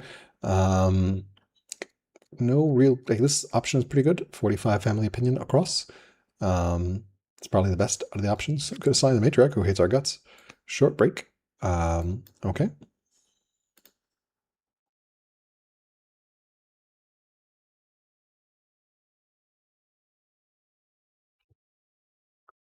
So just a note, you can pause with the first button. Also can get extra time in the bank with the second button. Less. both in the upper left. Fun game so far. All right, I am also going to step away briefly, and I will be right back.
All right, I am back. Looks like we're still waiting on brrak to get back, although he's typing as well in Discord, so hopefully he's back here soon.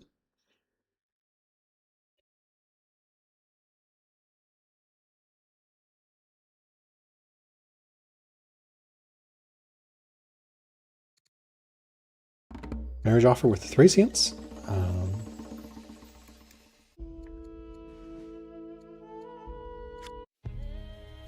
And then convert to Zoro. All right. And yes, it's definitely a little bit different than a cloud game. Much faster paced, and we do have a big earthquake also in Babylon. That is a giant earthquake. Oh my lord. That's a big one. Huge earthquake. Because it isn't turn 30, so we will start to see some raids. And also disasters could start.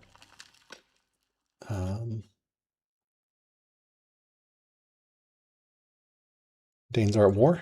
Babylon, Danes have only met Moria. Babylon is at war with the Thracians. So yeah. The reason I was thinking the invasion event might not be great is because in invasion, all the units head towards you, which actually makes it really easy for your opponent to go in and clear the camp. Calamities cannot kill units, so calamities can only leave the units at 1 hit point. But yeah, this is a pretty brutal. I mean, this is going to be 1, 2, 3, 4, 5. You probably won't even heal a settler 6. And these are going to take multiple 7. Like, that's a lot of orders on healing, and Babylon just does not have a lot of orders. So that's a really rough earthquake. We'll see what disaster befalls Moria.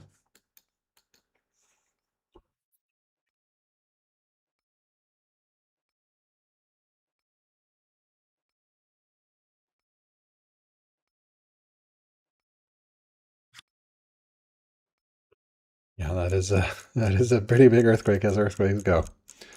All right, getting some mines because we're pretty low on mines. Units, warriors, and you can see the mine consumption. Barracks takes two iron each, so always good to get some mines. It's a fine balance, this game. I feel like there's huge amounts of potential in min-maxing eco growth early, based on what you want to do, but I just have not figured out. And there's so many variables. It's a very hard optimization problem. This is a big old earthquake. All right. This is a choice of cunning. Blackmail another stress or a stranger kid. Or abdicate to him. But he's not thoughtful, so that's one of the downsides of cunning on a kid. You have this yeah, I guess stressed. So again, lots of events. It's a really brutal earthquake. So yeah, I thought Babylon was going to pass Moria in development, but they have not. They have that settler, but they've been so order constrained, which is honestly a common problem with Babylon, that they have not been able to go forth and settle. They did make peace with the Thracians, so presumably they are going to eventually get the tribal invasion event, which will be awkward. Oh, the earthquake even caused a tile to become a hill. But which tile? I didn't know earthquakes could make hills. I think this tile became a hill, and it wasn't a hill before, right? Because it's the one in red. Wow. I really love how calamities can change the map a little bit. That's also super cool. The earth literally rose up. He definitely wants to finish some of these ambitions. He took the 4 stonecutter specialist, and he's working towards it. I really don't love that ambition because in general you do not want to build stonecutter specialists. And notice we don't even have enough citizens to build. We'd have to build stonecutter specialists in every single city. It's a huge production queue cost. So just a really, really rough ambition. Alrighty. Curious to see what his tech choice is. Yeah,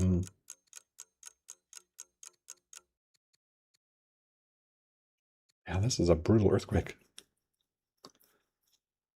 2 neutral tiles became hills too. All right. Well, we'll see what tech choice he makes there. Looks like Phalanx got clicked in there at the very... No, this is Moria.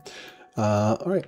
He is wisely retreating with this so that he can come back to get the kill. Yep, nice. And then finish it off. Perfect. All right. So we're getting another slinger, which is good. A little bit slow development for both players. Just not enough military power early. I think Babylon didn't assign their leader as a tactician general for a long time. Moria has peace with Thracians, so does Babylon. I don't remember whether... I think both of them maybe took that event. Not sure. Not sure how he got peace. Presume not through an ambition, or not through a leader. Nice shrines here to connect the borders and grab that fur and the hunter seat. Love this quarry. Just great quarrying here. Love to see some quarries here too, or here, but like just it's really helping him out on the stone economy side. Slightly better economy for JCT. He has in 3 years. He was able to afford that wonder with all that stone. Getting another mine. Just needs to be careful not to lock himself out of urban development. Can definitely happen. All right, Furious Emissary. Now, this is the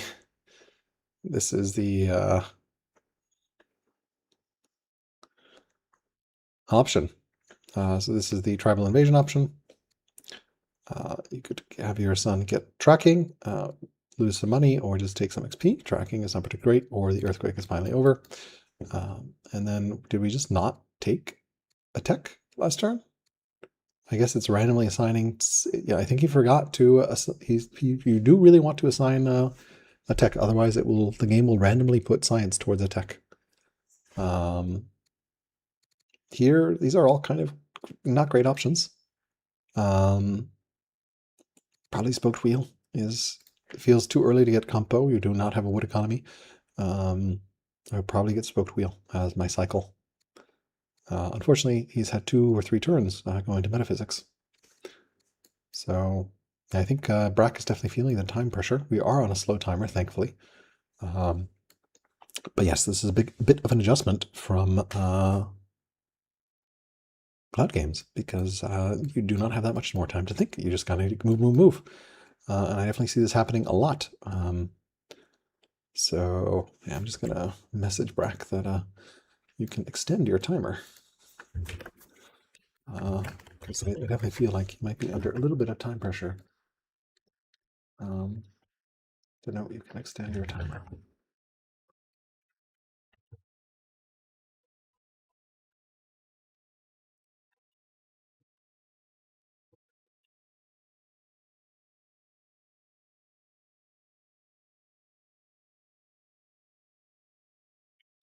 Because yeah, I think he's spending a lot of time thinking and not moving.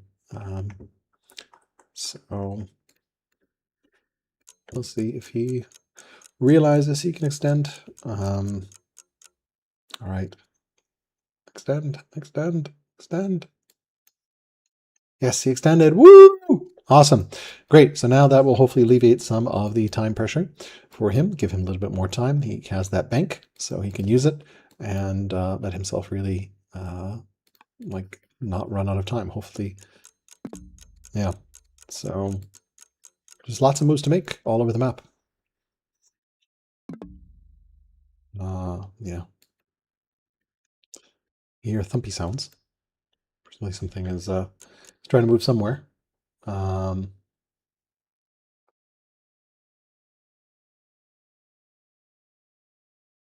Yeah. Well, looks like he's about to run out of time again. He's made a couple moves, did get that settler founding off, which is great. And then, yeah, can hopefully do his eco moves on his opponent's turn.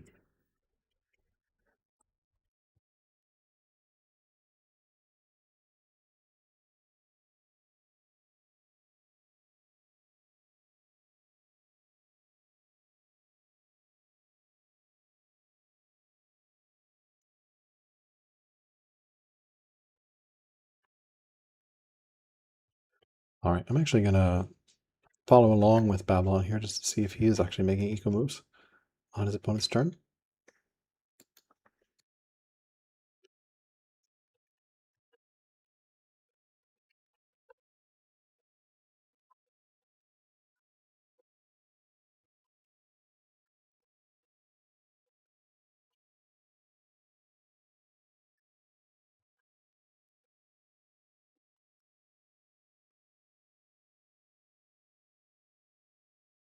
All right, just letting him know he can do those things as well as resolve. That definitely feels like he's buckling a little bit under the time pressure from at least my observer perspective. But yeah, I mean, we definitely want to encourage folks to get familiar with the game, play it.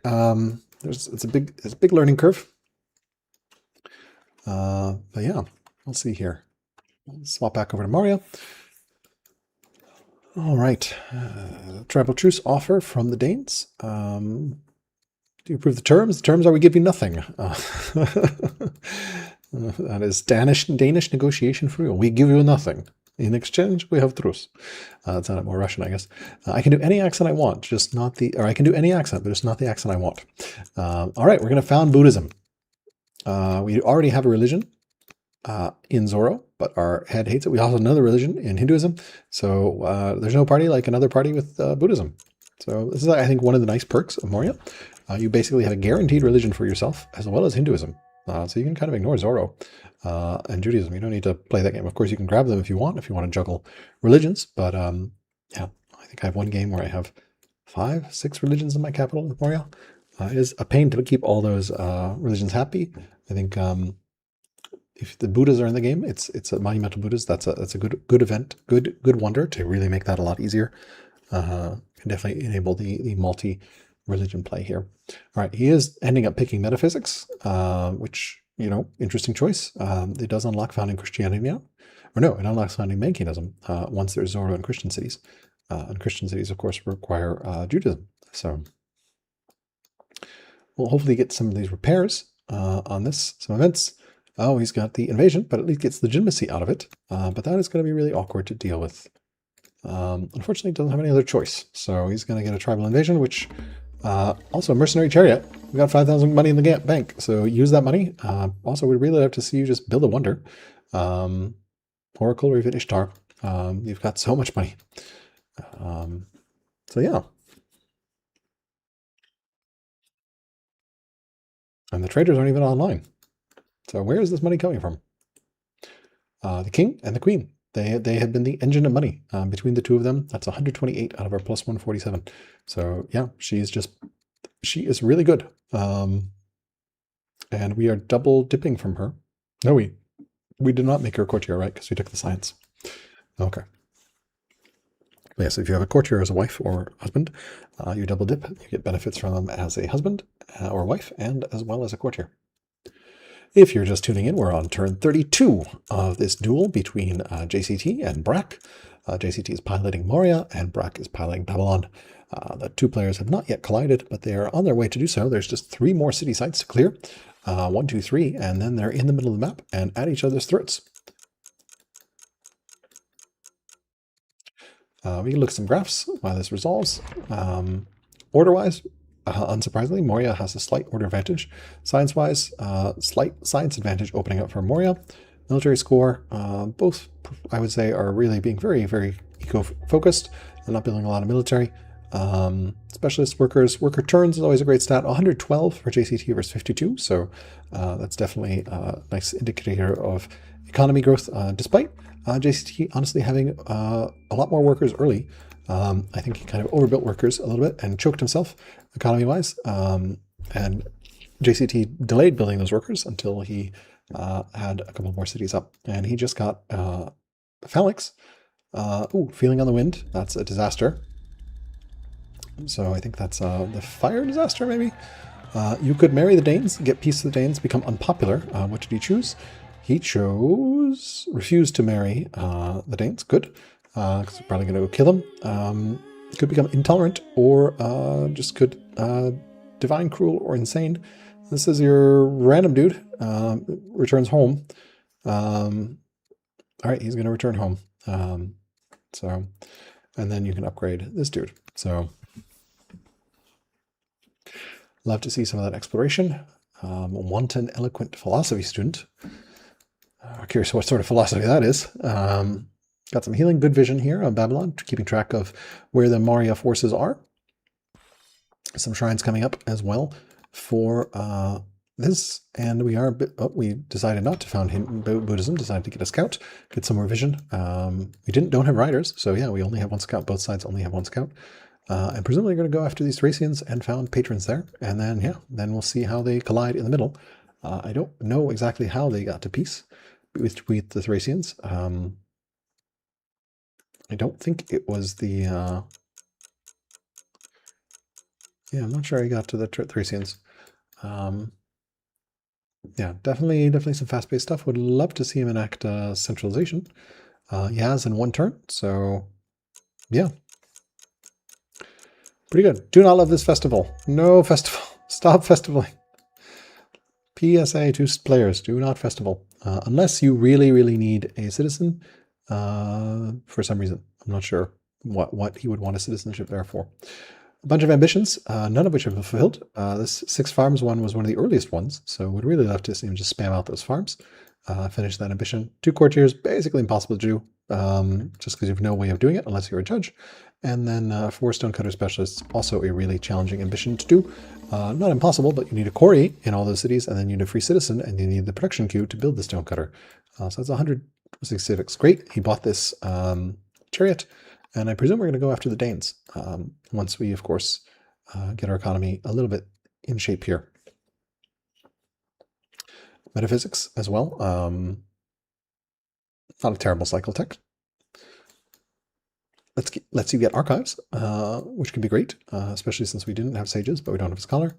But yeah, I think I would probably prefer spoked wheel just because it gives me a chancellor slot, as well as chariots. We do have some horses on the board. All right. 160 seconds in the bank. There. Decent vision. He did build an extra scout, so he does know where this military is. Yeah. The proud Babylonian chariot riding forth. Always love to see it. And we can sort of start moving this. I presume we're going to go after the Danes. Looks like we're healing up, and then should make short work of that camp. We haven't started a settler yet. Would love to see a settler being started somewhere, perhaps in Babylon. Also need to repair the trapper, so hopefully we'll remember to repair here. Yeah, old world casters hate festivals. There are a couple, like, I think festivals are justifiable if they're like 1, 2, maybe 3 turns, and you need a citizen. Um, you're doing it for the growth. Festivals are not an opinion management tool, um, especially slow festivals. So like a festival like this one, which looks like it got canceled, so thank you. Um, okay, good. Oh, no, it's got delayed, but like a festival like this one, this city produces 16 civics. This is a 60 civics. So that's like a 3-year festival. We don't have another slot that we could put a specialist in apart from rural specialist, which we probably don't want to build. So love this spearman. Getting sovereignty. This is looking pretty good here. High water. This is going to flood event. So the nice thing about calamities is all the ones give you this sort of, there's going to be a calamity happening. Do you want to pay money or resources to try to forestall it and get some good event? The Yas is done. Oh, I really love this event. Addressed to young minds. You could get educated. I guess it's not that great event. So very rocks of Palaspur have been carved into a monument to the gods of Moria in a structure now known as the Yazalakaya. The various chambers hewn out of the side of the mountain build an intricate model of the cosmos, with rooms dedicated to the earth, the sky, and the underworld, their placement by your architects, forming a lunisolar calendar that marks the ordained time for religious festivals by the movement of the sun and the moon through the rooms. Such precise architecture is a true sign of dedication to the gods. And then we'll, yeah, that's the end of that event. Word of your accomplishments already spreading, the world will remember the piety and artistic prowess of Moria. I can see in my stream, which is slightly delayed relative to what's live, so I can read it from there. All right, love this as well. We're getting some roads up. Take a look at the road network. Don't actually have great connections, but we do have labor force roads early on, as we saw if you watched the Oro match. Oro did an amazing job with a beautiful road network. Really a masterclass in terms of like road networks and development. And the Oro match yesterday, well worth a watch just to see what a road network enables you to do. And yeah, neither player really has invested in a road network yet. Trader workers will of course make that a lot easier for Babylon, but really love to see Moria doing that even without trader workers. Time to feast. Oh no, these are all really rough options. Stop being in love with your wife. Your heir becomes disappointed with you, or your heir becomes extravagant or proud. This is his only kid. No other kids. That was family opinion. Pretty decent. Yeah. All right. So where is he going to move? Still pretty order constrained. I think the Babylon definitely wants to go towards navigation sooner rather than later. Metaphysics isn't bad as a cycle. Still no div either, so that's not helping because we don't have a religious head to help mitigate family opinion issues. So yeah, I'm getting some promos on the Slinger. Moving forward, still have that tactician leader.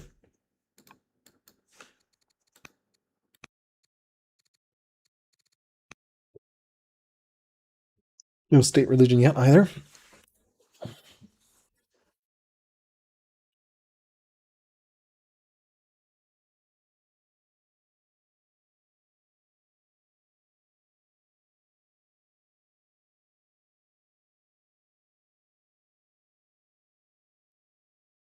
And let's see here, we've got the barracks under construction, a quarry under construction, presumably for our specialists. We only got 1 stonecutter specialist. We still don't have any farms under construction. Don't forget about ambitions. You definitely want to fulfill your ambitions. Slowly catching up on legitimacy, but it's a long way behind still.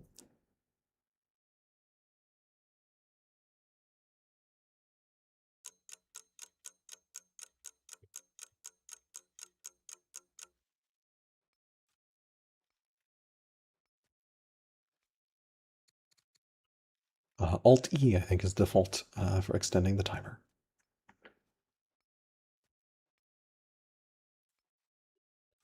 All right. Rule of law. Loyal, humble, and civics, or at a courthouse. This is a fun event because it can get you a courthouse much earlier than you would otherwise be able to get a courthouse. Legitimacy, 2 Elder Acolyte ambition. Righteous, Frugal, or Naturalist. Frugal is always nice. Righteous is also nice, especially on a later. Yeah, and so he picked the Civics, always great. And then sent another child traveling. Here is the river, kind of awkward, broke a lot of quarries. Continuing to build roads here, which we really love to see. Yaz has such cool art as well. Really love the art on the Yaz. Building some farms here, doing a pretty good job balancing the economy. If you're just tuning in, we're on turn 35 of this duel between Moria, piloted by JCT, and Babylon by brrak. Hi Hazard, welcome to the stream. Excited to have you join the chat. It's been a pretty quiet game so far. It's a wide coastal rain basin, mirrored but not point symmetry, which means there's quite a bit of space between the players, but we should be getting some early conflict too. There's just 3 city sites left. There's only 13 on this map. So yeah, JCT is slowly building roads, which we love to see. Just had a big flood in his kingdom and getting sovereignty, which means we might see a 4th law. No laws yet in Babylon. And a 4th law, and he has elephants ready to go, and has a barracks, and is building a settler probably for that next city site, and everything is going well. So expecting to see some elephants produced here, maybe even rushed out with the civics boost.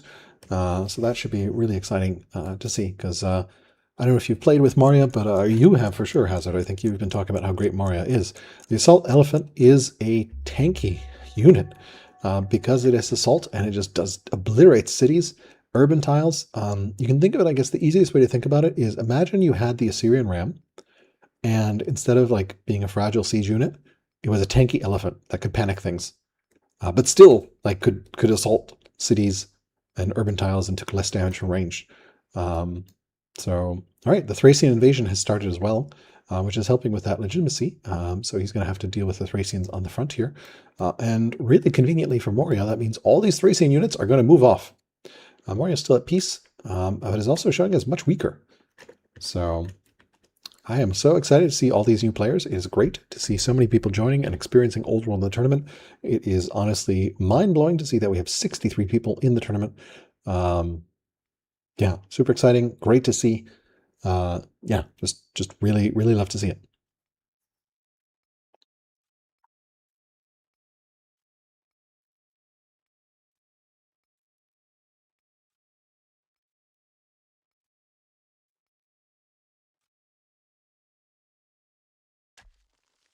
All right, we're finally getting our farm on the way,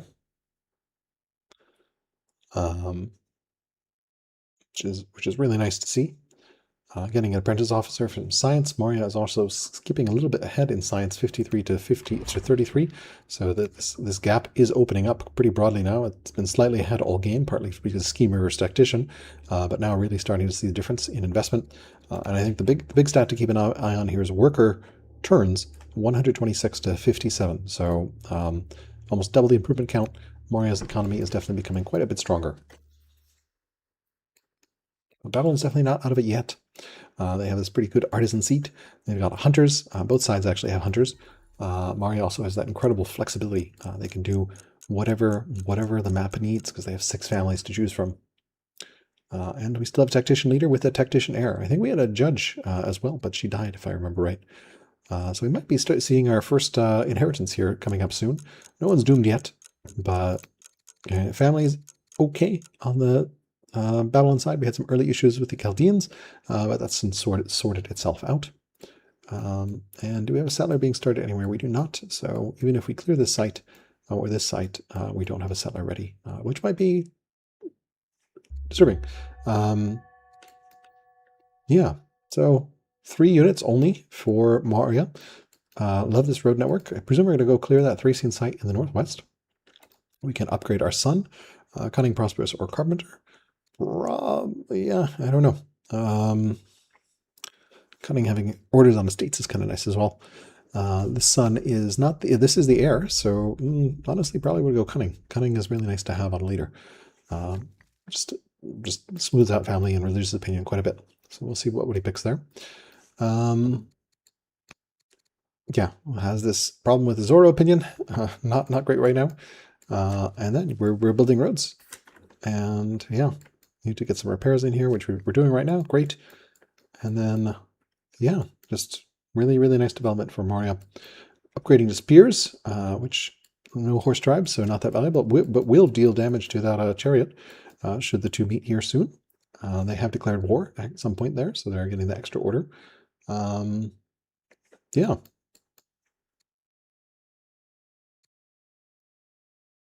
And really, really solid family opinion. Fortunately, his families have mostly converted to Hinduism and not Zoro, so that's helping. Would love to see. He's already influenced here, which is great to see. And then, yeah, influenced here, so doing a good job managing opinion. So, and actually made this son, the witty, the heir.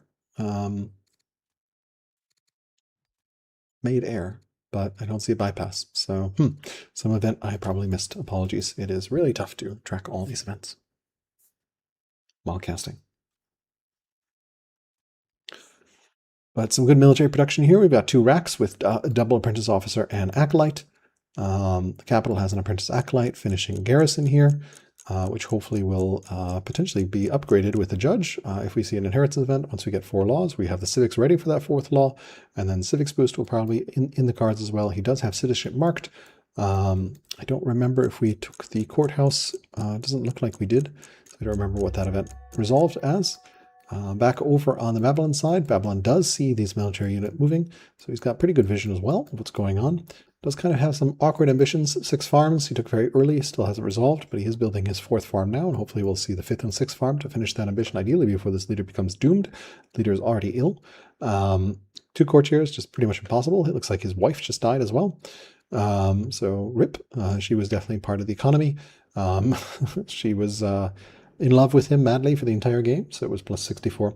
Made heir because of adopted? Yes, that may be the case. That is very true. That's a great point, Trapped in Polaroid. Thank you for pointing that out.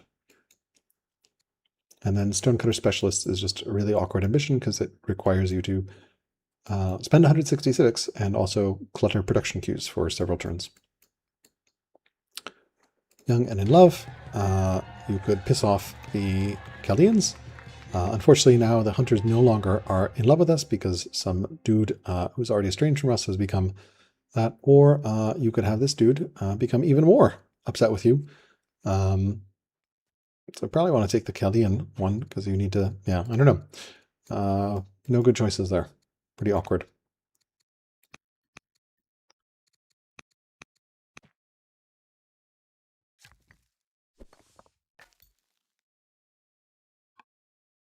Yeah.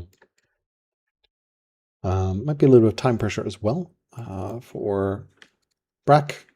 I think both these players have played some cloud games, but this may be one of their first or early network experiences. So network obviously just demands you to think and move fast. There's a lot to juggle, a lot going on. So yeah.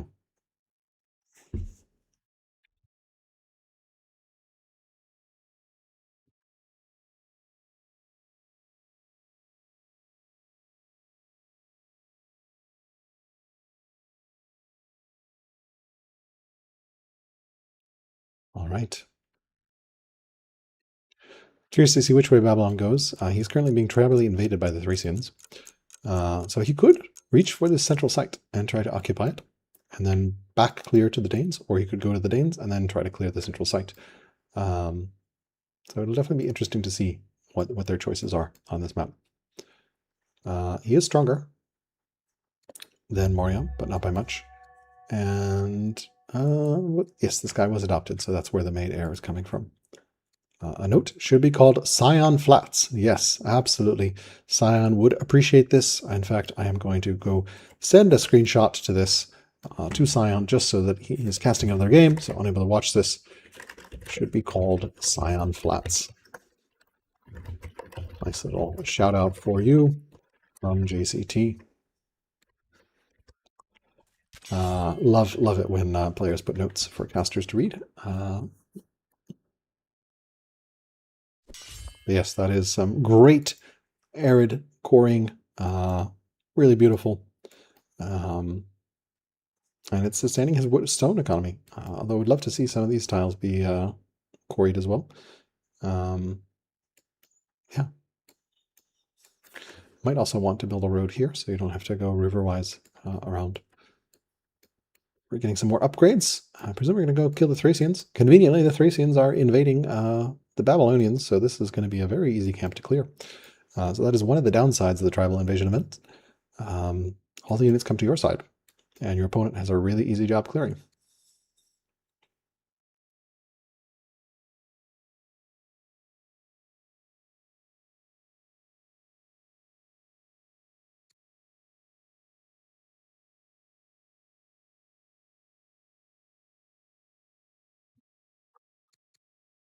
Oh, we are at war with the Thracians now, so no more peace.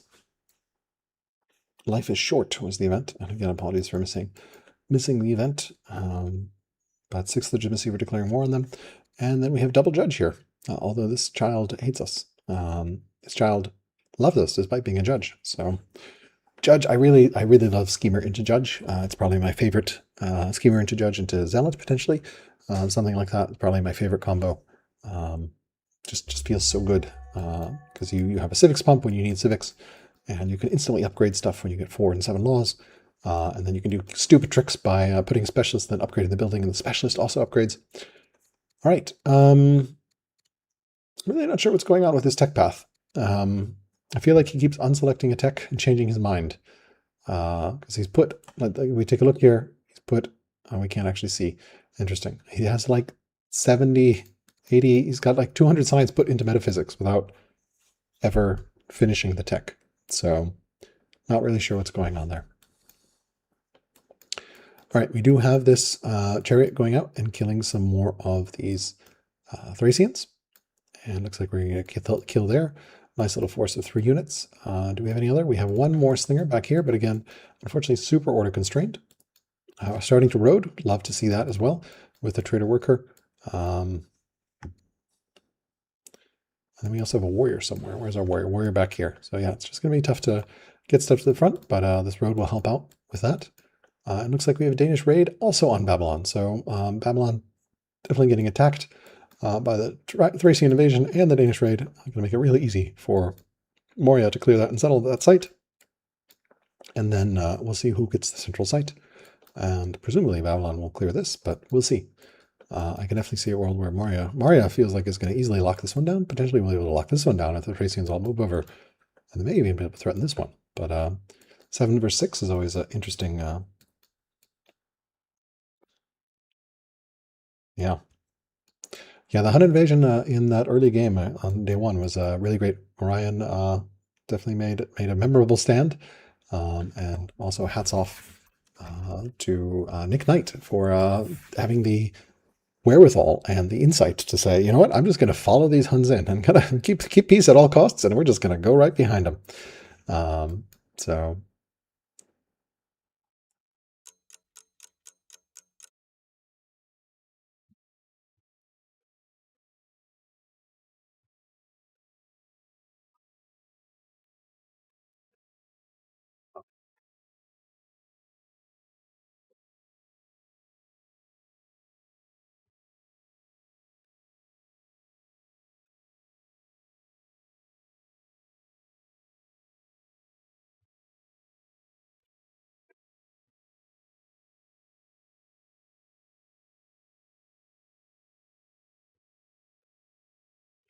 all right, tech-wise here, we have sovereignty discovered by Moria.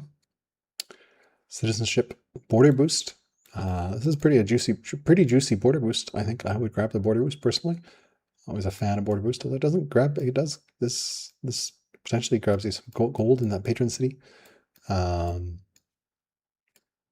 the problem with patrons, of course, is if you don't have any culture sources, getting your culture sources boosted doesn't really help very much.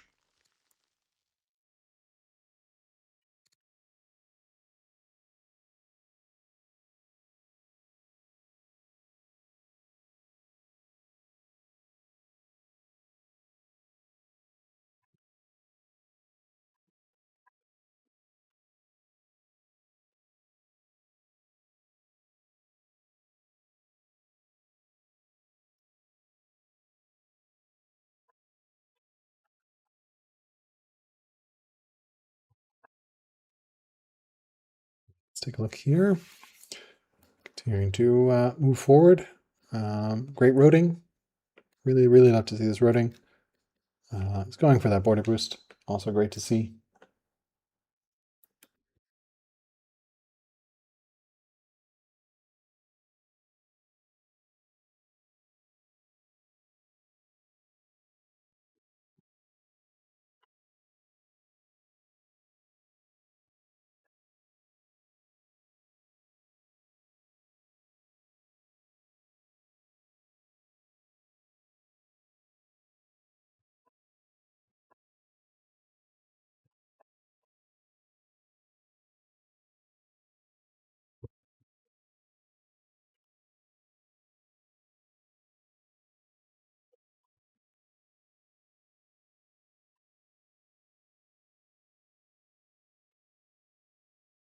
All right, let's take a look here.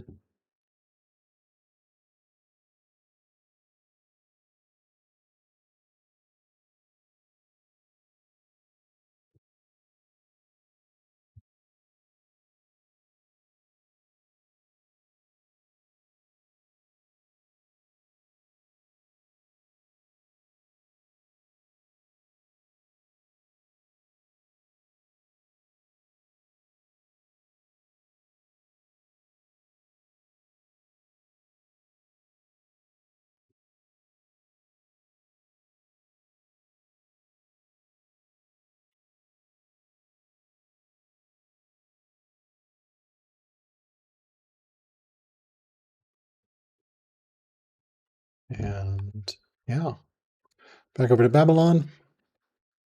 I think those raids are going to be pretty tough.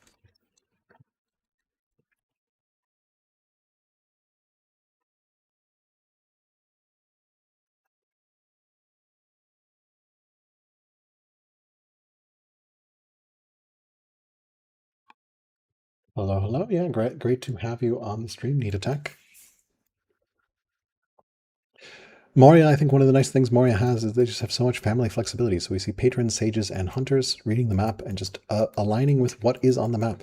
Had a patron start. Sage is always a great science city, and then hunters in some really nice, nice tiles there.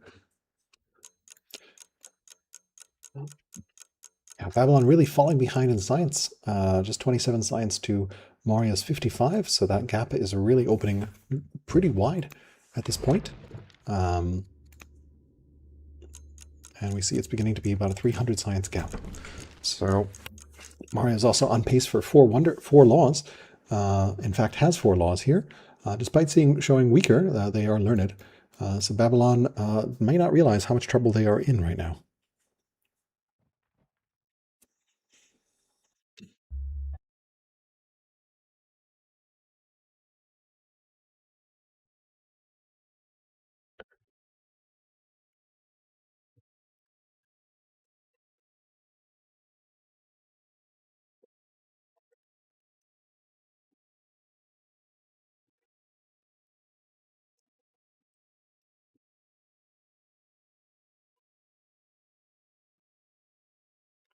Right, we got Zoroastrian Descent, Sapara.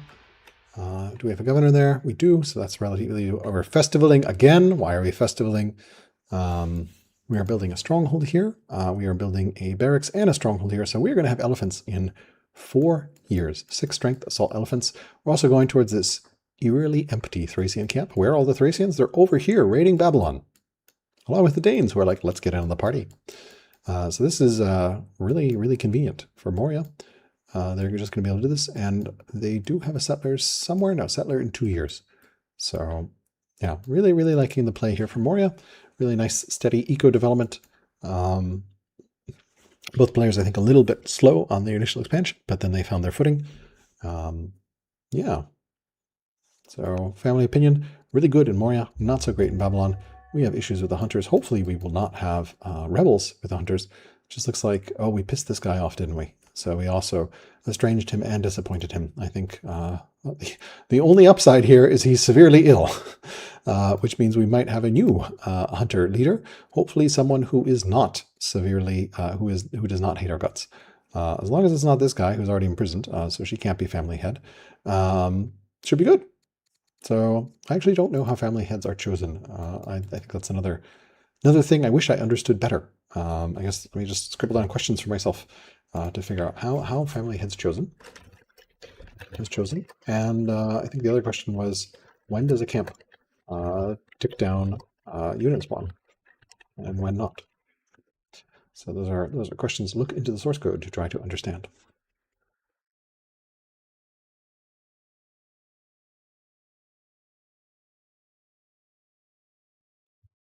Yeah.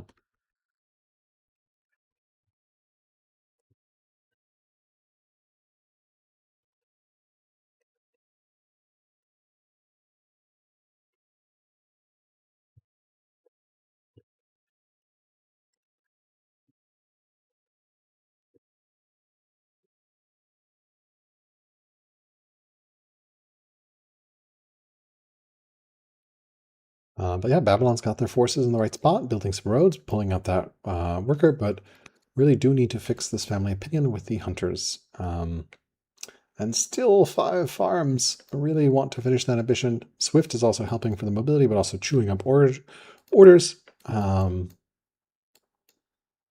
Yeah, but stun is coming in clutch as well as a tactician.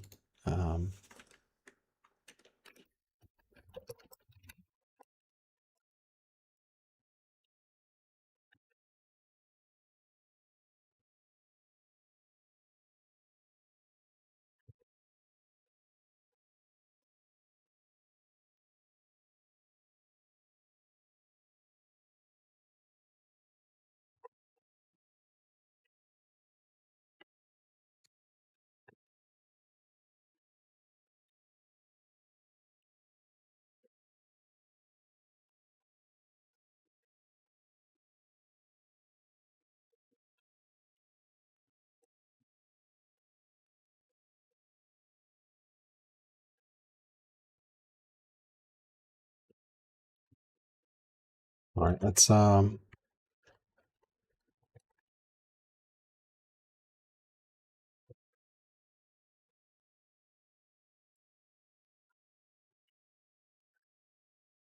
right, so we're clearing this camp. We've got a settler in 1 turn, which is great. We've got this beautiful road network. Really hats off on this road network.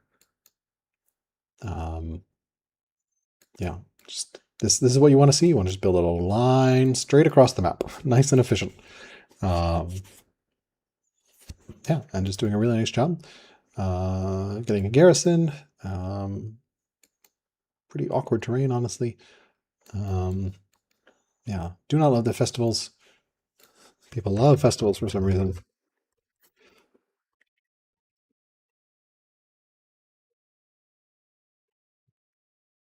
Seizing the mantle. Okay, new head of Hinduism potentially, or you can persecute the Hindus and piss off your ambassador. But get a new person as the head of Hinduism, or imprison her. Probably the simplest option because she is not anyone important, but definitely interesting.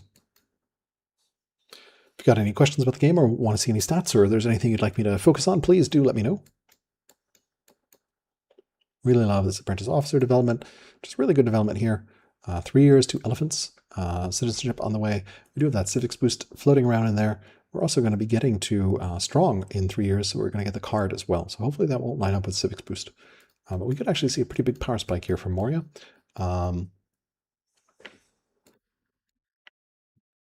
Yeah.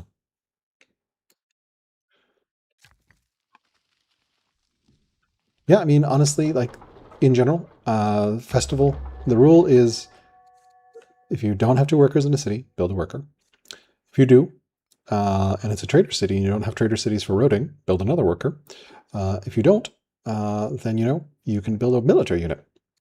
If you don't have the eco for a military unit, then you can cancel.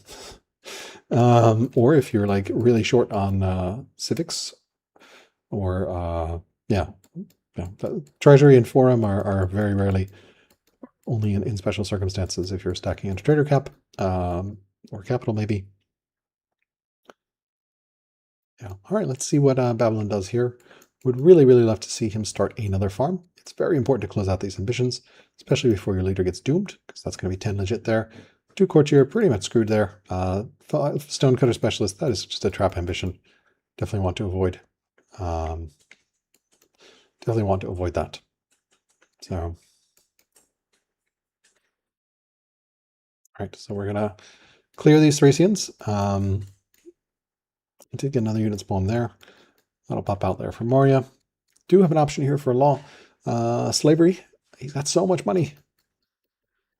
This is, I think, one of the problems with Babylon. They have a lot of money, but they don't have anything to spend it on. Although you have a judge here. So, but yeah, civics is pretty tight as well. But you do have a decent judge there. So, 8-year worker, no barracks. Yes, treasury can be a decent filler. It really doesn't hurt to have money. Usually, though, it is not economical to build this treasury because it is cost stone. And it's a little better for Babylon because of the culture, but generally, again, you don't need to go wide on culture. 20 stone, so that's 120 gold. It gets you 100 gold back and then 10 gold a year, so I guess it pays itself back after 2 years. But it also costs civics and 40 civics. Like instead of 6 years of 40 civics, you could just run council and get an extra 18 civics for your trouble, as well as have that 40 civics in your pocket. So would you rather have a treasury or would you rather have 60 civics? I would probably take 60 civics every single time. Unless the treasury is in like my trader seat and I'm stacking lots of money modifiers, or I have a governor with high discipline, then it becomes more attractive. Or if I'm running low money and just need money, then treasury becomes much better.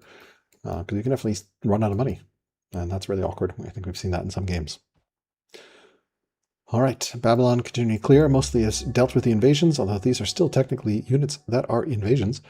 Organized tribal units, although they're not attacking now because there's a pretty big force, so he might clear that Danish site. Do we have a settler being built? I do not see a settler. Yep. All right, let's see what Mario does. We've got the event in dark places, enact colonies. That is a really easy ambition to fulfill. You just swap the law. State religion, also really easy ambition to fulfill, probably even better to do. And in fact, they are taking that and they will finally establish their state religion next turn. Nice.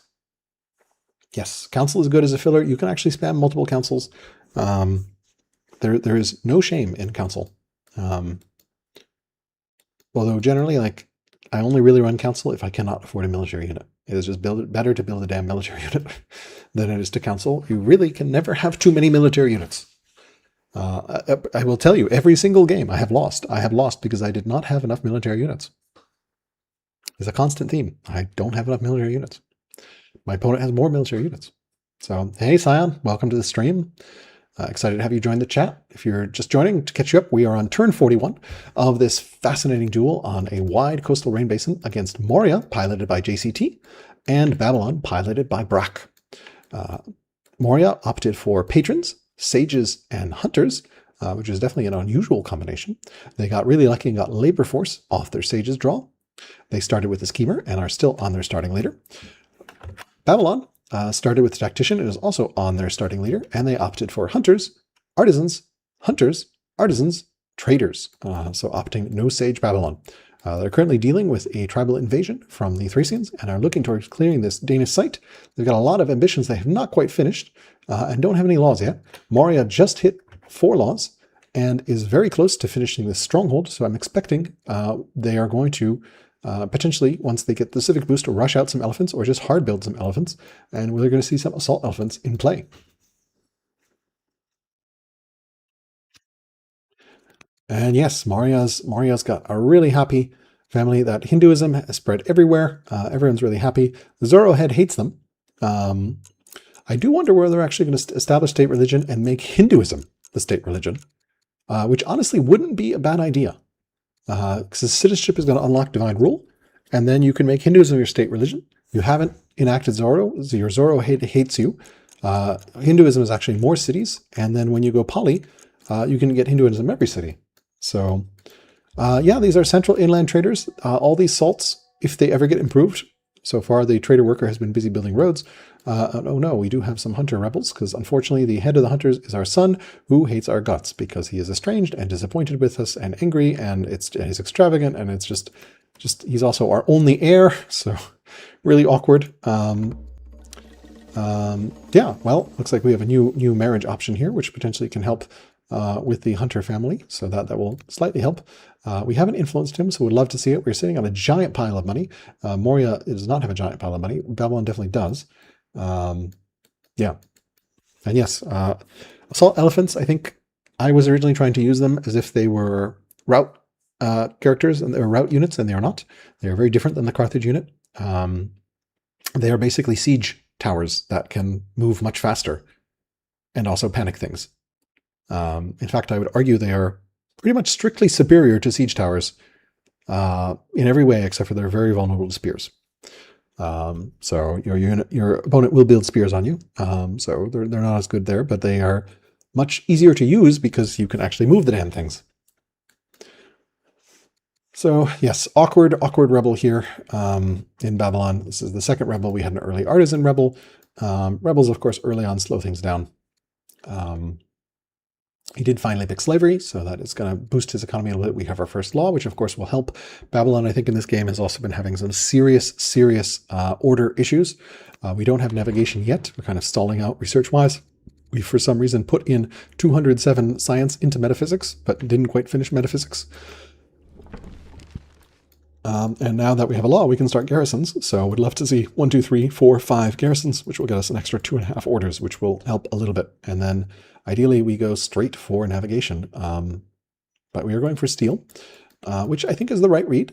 We do see some spearmen from our friends in Moria. Unfortunately, you probably actually want spears because Moria is going to give you elephants soon. Yes, siege towers will do more damage, but siege towers are just a lot harder to pilot and a lot harder to get where they need to be, where stumpy siege elephants are a little bit better, I think, in terms of getting to where they're more usable. They're still not a route unit, so, but it's kind of, they're a very powerful unit, but kind of a niche unit, I would argue. They're like a super war elephant with a panic that also is sort of useful for assaulting cities. And really sucks to fight against if you are all ranged, because they do not take any damage from ranged. That minus 25% makes a big difference. All right, looks like Babylon's going to try to clear that Danish site. Events over here, clearing the debt. The ambassador is going to no longer owe a favor. Owe favor, of course, is plus 40 opinion. You could get some civics, or you can get some money. I would probably take the civics. I have lots of money. Wonder-wise, the only wonder so far that's been built is the Yaz. We've got Ishtar, which I would love to see Moria build, or Babylon. And we also have Museum, which I would also love to see one of the build. I think Moria is very close to strong, Babylon not so close to strong, actually probably closer in their artisan seat. But yeah, would love to see, I mean, you know how much I love, all right, some nice juggling. He poured some points into citizenship, and now is juggling back into border boost after he founded that city, so that you can get the max border boost. Of course, if you want to be greedy, you could found one more city. Yeah, really going to be interesting. This game is going to get interested here. Going to get very interesting here. You can see this is going to be a pretty big border boost. Really nice. Love this Hunter city grabbing this game down here. Yeah, these can't quite reach these tiles. Presume he's going to go for border boost. Might want to juggle and be greedy. Still no navigation here either. So both players delaying navigation pretty late. Yeah, and I assume we'll take the civics. And I'm curious to see, yeah, I presume we're going to get border boost here, and then divine rule, and then severely ill on the leader. So might be having a doomed here. So might miss that ambition. It might be a legacy. But we'll see. Oh, he's going to put another point in citizenship. Maybe, the border boost isn't worth it. It doesn't feel the border boost is worth it. I mean, it gives me what? Some game and some tiles that don't really matter.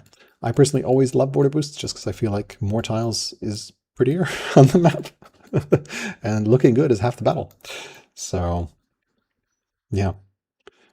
But he's got a... oh no, his heir is ill, but he's got another judge in case that judge dies. And a much younger judge, actually. So, yeah. So an eloquent judge. Always love to see eloquent judges. Eloquent, probably one of my favorite traits in the game, especially after intelligent has gotten nerfed. Having that civics in every city really helps. Of course, I could also just play Hati. Spearmen being built, and then steel here for Babylon. So I presume Babylon is going to go over and clear this Janus site. Still dealing with this rebel back here, sort of chipping it down. Continuing to road over here. We've got Garrison going down. Love to see it. Getting some orders. Very needful order economy. Would really love to see him start one more farm just to finish that ambition. It's pretty easy to do. The Stonecutter ambition is definitely a trap. And then, yeah, let's keep a look here at the battle. And I think we will see our players collide here soon because we are going to get into the middle of the map. And then, yeah, this guy was severely ill and has recovered from his illness, which is good because he's our only heir, but bad because he's the head of the Hunter family and hates our guts. So, yeah. And then order-wise, we have a matchmaker. We could marry the Danes. Probably not a good idea right now, given that we want to murder them. And then the Kassites are angry, or we could give them concessions and piss off the other families. Possible. Would also love to see an influence thrown over there. I think concessions and influence and your hunter problem is gone.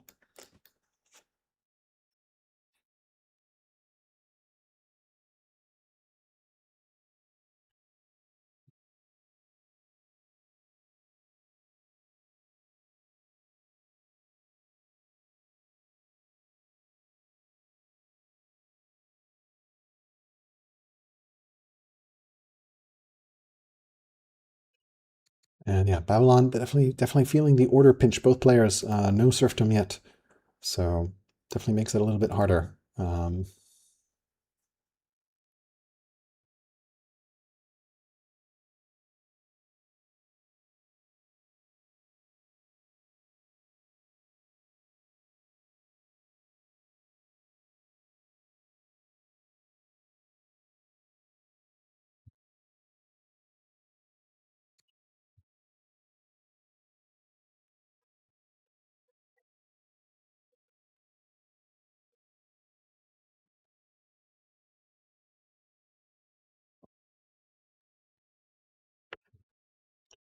Looks like he's not going to be able to clear that camp fully this turn.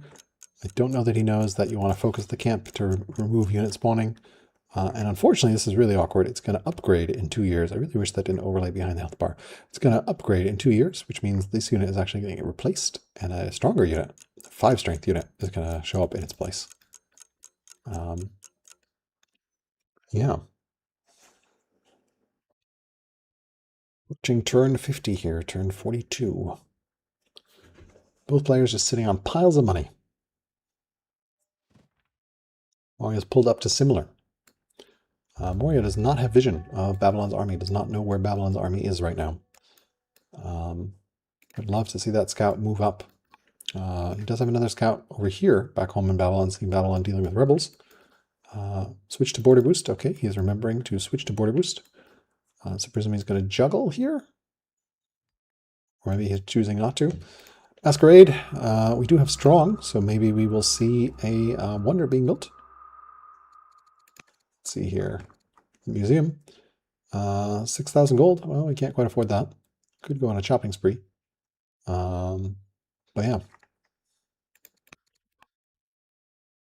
State religion, also an option. Literature, sent to the Hunter seat and the capital so far. Presumably we'll swap to border boost. Light in the darkness. You could influence her instead of making her pissed at you. And indeed he does choose to do that. So that helps with Zoro. Yeah, curious whether he will actually go to... Zoro and Hinduism are the same number of cities. Could definitely do a state religion swapperino and sort of benefit from Hinduism and Zoro, but of course I think that's probably overkill. Swapping state religions is 600 civics. So it's really expensive, and then you have to pay another 600 civics for the first 2 theologies, so that's 1,200 civics invested. And then you have to build more monasteries, which you probably don't have the tempo for. All right, I am curious whether he's going to swap to that border boost. Presume so, since I saw a note for it. Really love this garrison barracks production, always great to see. Granary, interesting choice here, given there's no farms nearby. But I guess he wants additional growth in this city for reasons, not sure. Finally getting a quarry on that delicious quarry spot, of course. We've got the Field of Sion over here.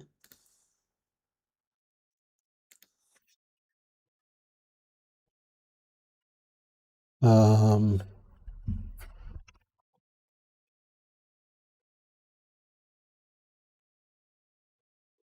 yeah.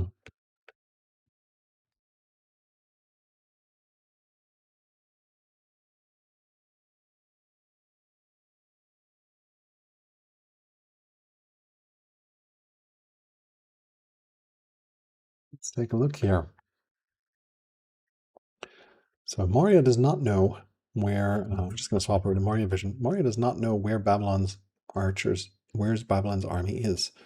Would love to see it's a scout moving around here. Looks like he's going to consider clearing this camp. He hasn't swapped over to citizenship yet, to border boosts. I hope he doesn't forget to do that. It's very easy to forget the swap. So we're going to have steel here.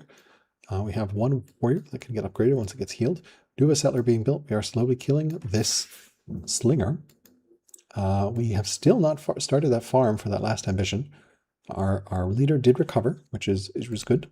The Mauryan leader is now severely ill, so we'll see which leader dies first. We're approaching the point where leaders are generally getting a little on in years. Yeah.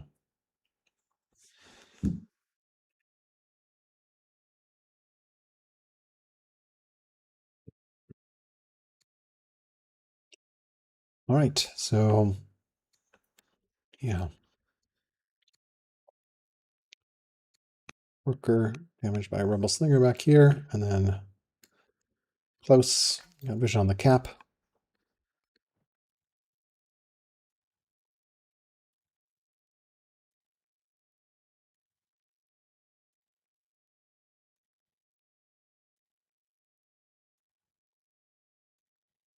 All right, we do have that sixth farm finally started here, which is great. So we'll finish that ambition. I think the other two ambitions, I think, unfortunately, are going to be failed legacies because I don't think he has the tempo. Oh, wow, double settler. So he wants this settle site. So he's going to get that settler there, and then this settler is going to go here. Meanwhile, on the Moria side, he started a settler for this site. So both players are intending to clear and take the central site. Some pretty good vision here from Babylon. Trying to see what's going on. Does see this slinger on a hill. Good scouting here. Love to see both scouts. He's also had pretty good vision here. So he saw that army potentially moved up to the northwest if he was paying attention. Of course, having a scout and looking there are two different things. And then he can end the peace on the Danes. Oh, that's really awkward. Somehow he made peace with the Danes at some point. Oh no, he married someone, which maybe was a misclick, and now is going to have to break peace, which is going to cost illegitimacy, and then make a truce. Oh boy. Oh boy. That's awkward. That's really awkward. All right, let's take a look what's going on in Moria. He got citizenship and forgot the border boost. So switch to border boost. Whoops. But now we could get divine rule, and I would expect to state religion next turn. Question mark. But whether we go Zoro or Hindu, I'm not sure. Tech-wise, I don't think we're good on, well, drama isn't bad. Although you probably want to get drama earlier, because we're 85 years from legendary with some amazing stuff. But so drama can help accelerate that legendary. He has kind of improvement locked himself here. I don't think he has anywhere to expand this city. So that's always a concern. Polis for forestry, also very good. The nice thing about the Stompy Siege Boys, the Assault Elephants, is they are a food and iron powered machine, so they do not require wood. I would be, yeah, probably want to get forestry here personally.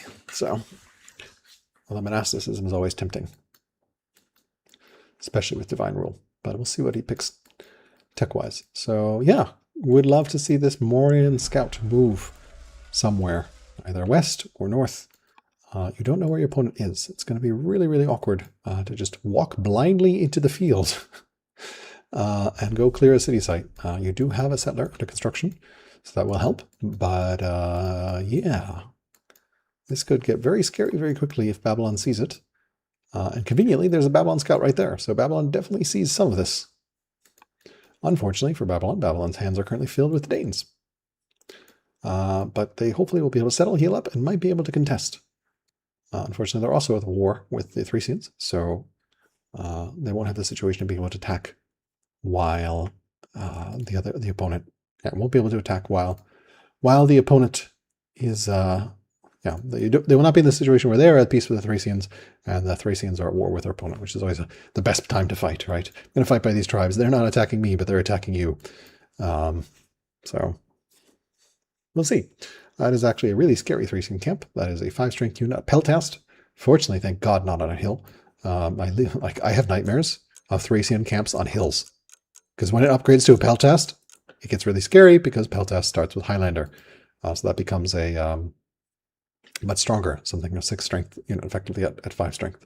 A lot of other units here, and looks like they are still organized. Some of them are still organized, but they are. All right, we finally have research steel on Babylon. Presume we're finally going to get divination on turn 40, but we will find out. Metaphysics, also an option, since we've, for some reason, poured 220 signs into it. Omens of your end, we are not doomed yet. Yes, this put the kid in the elements option, which, I don't remember how that chain goes. We could marry another Dane.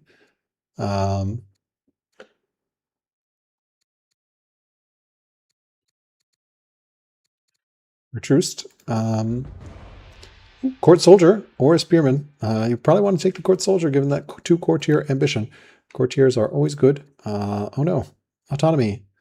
No, I don't think I would make my this great hunter city an autonomous city. So, all right, let's see what happens.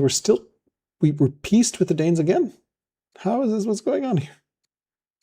Oh, we didn't declare war last time, but somehow became peace. I am a little confused what's going on there.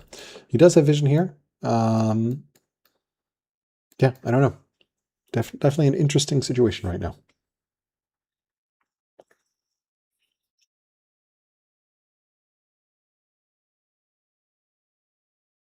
We'll see what the tech choice here is. He is building an extra settler to try to take that. He does have this settler ready to go for the Danes, but unfortunately is at peace with the Danes, so cannot attack the Danes. He sees Moria moving in, potentially for that central city site. Moria has a settler in 4 years, so it should hopefully be on time, assuming they clear this. So this is going to be a lot to clear.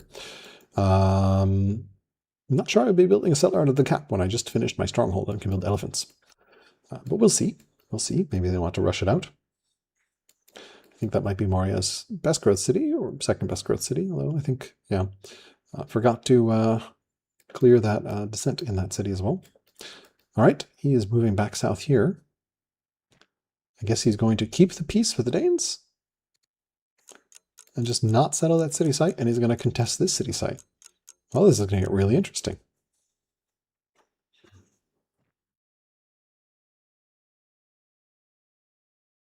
This is going to get really interesting.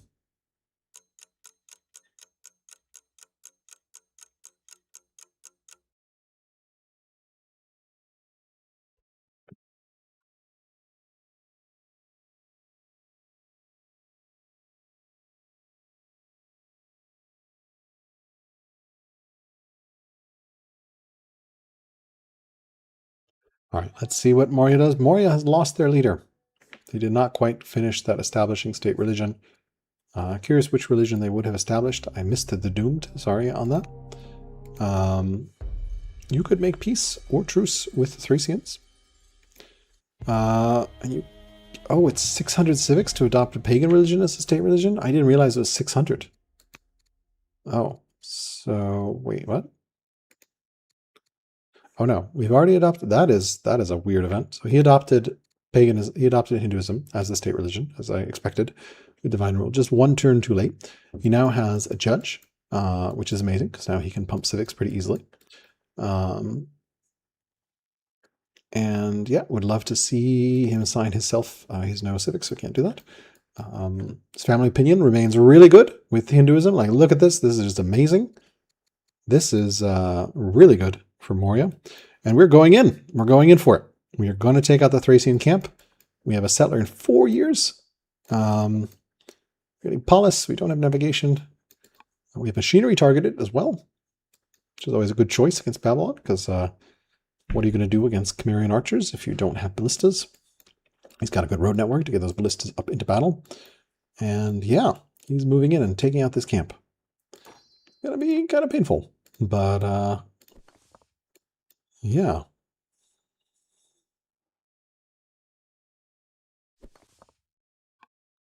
Going straight for the camp.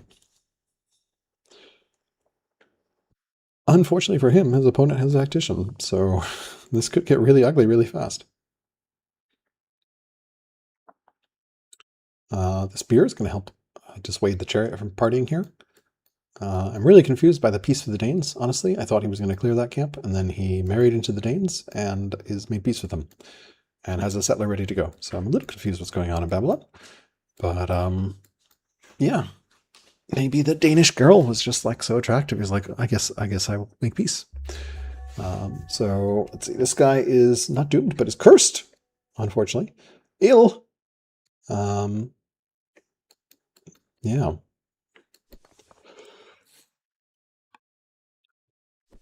Babylon sees Moria going in here. He's finally cleaned up that rubble. And yeah, JCT is now similar and learned. So I assume once we get those elephants out.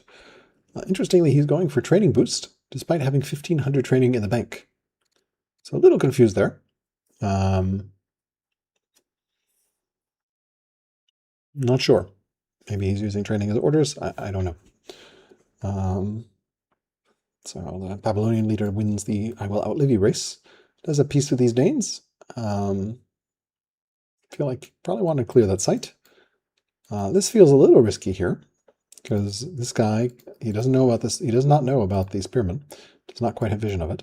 I'd love to see this move over just a little bit. See what you're walking into. Although he can see 4 units and the Thracians and moving in with 3. Like this feels dangerous to me. Just because, yeah. But I think fortunately for him, Moria does not have vision of those units. So he's doing a great job of keeping it really just slightly out of range. So might be a nasty surprise for Moria, actually, right? So this button here, rival player visibility, lets you see what the other player can see, ignoring scouts that you don't know about, right? So only units that you have vision of. So Moria does not see those units. They don't know. I don't know that it's going to matter, but we'll find out here shortly. We could have First Blood. Turn 45. Or 46.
All right.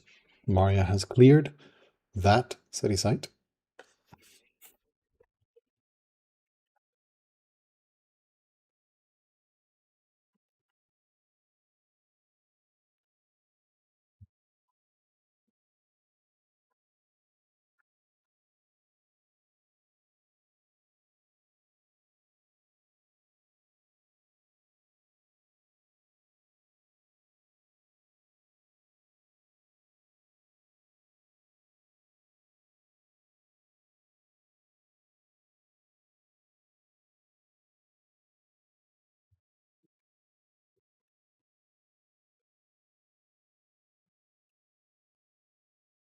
Alrighty, let's take a look here. Army of the Supreme Deity.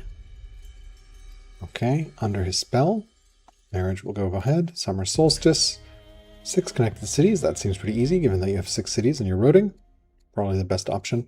Although generals is probably even easier, assuming you can assign some generals. You've got a unit back here and a unit back here that don't have generals. That one might be even easier, given that you have,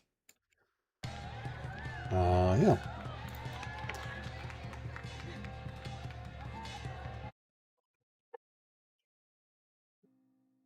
All right.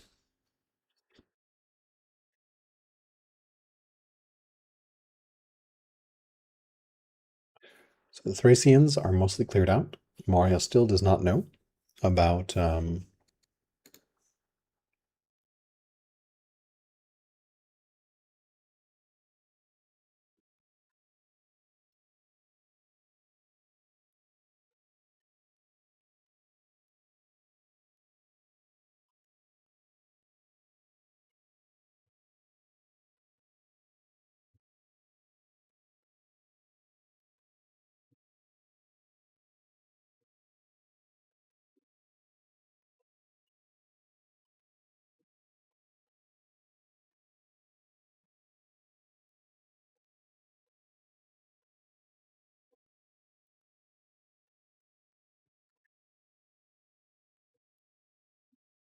let's take a look at what Moria does here.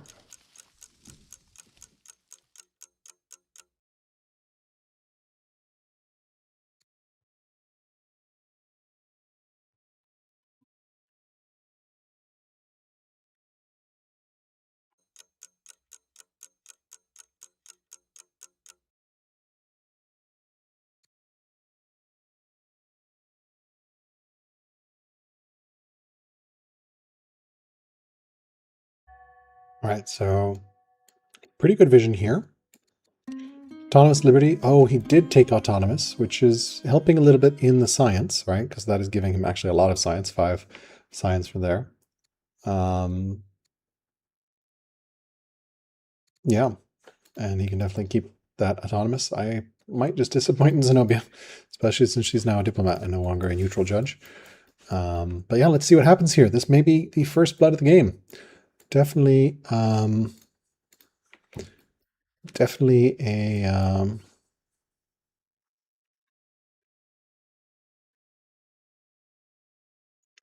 a interesting situation here. Curious to see what brrak does.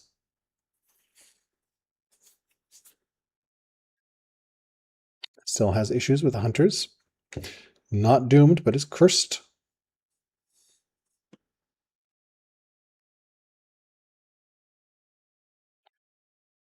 And 19 orders. Could stun. Unfortunately, the Thracians are kind of screening for the Morians here. There is a settler 3 years away.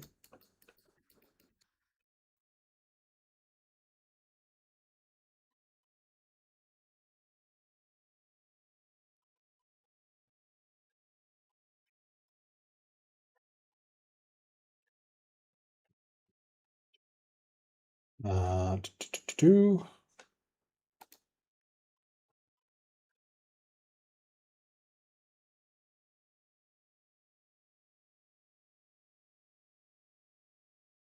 Right.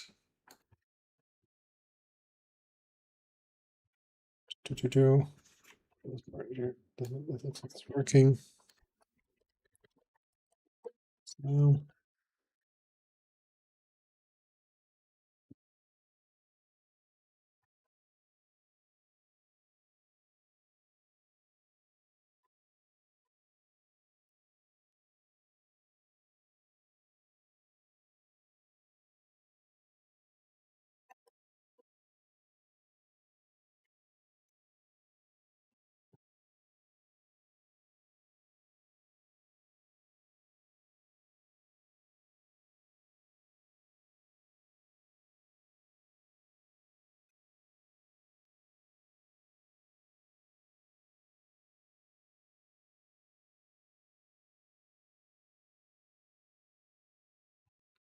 yeah.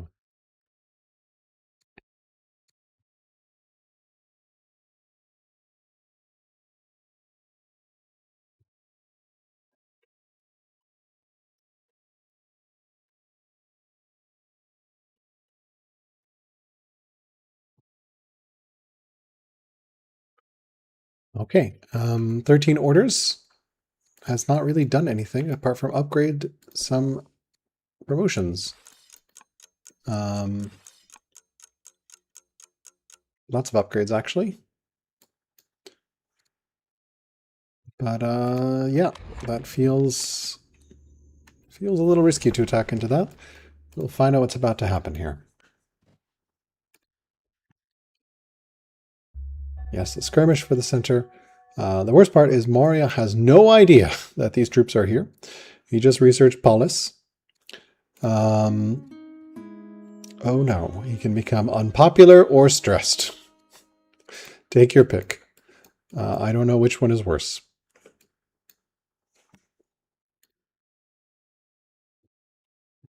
I do not know which one is worse.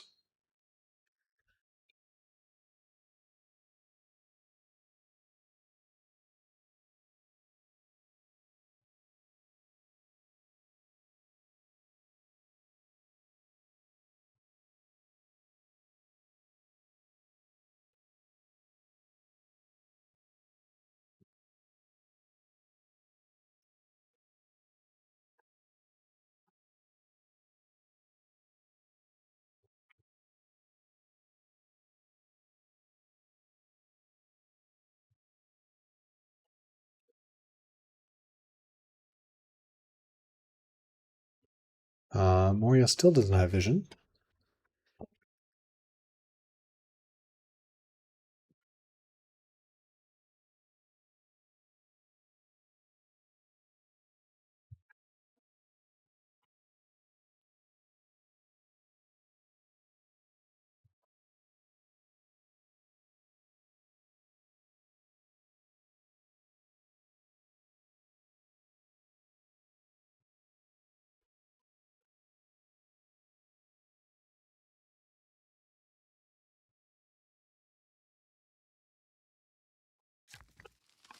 And he still hasn't picked the choice of unpopular or stressed, because that is a pretty tough choice.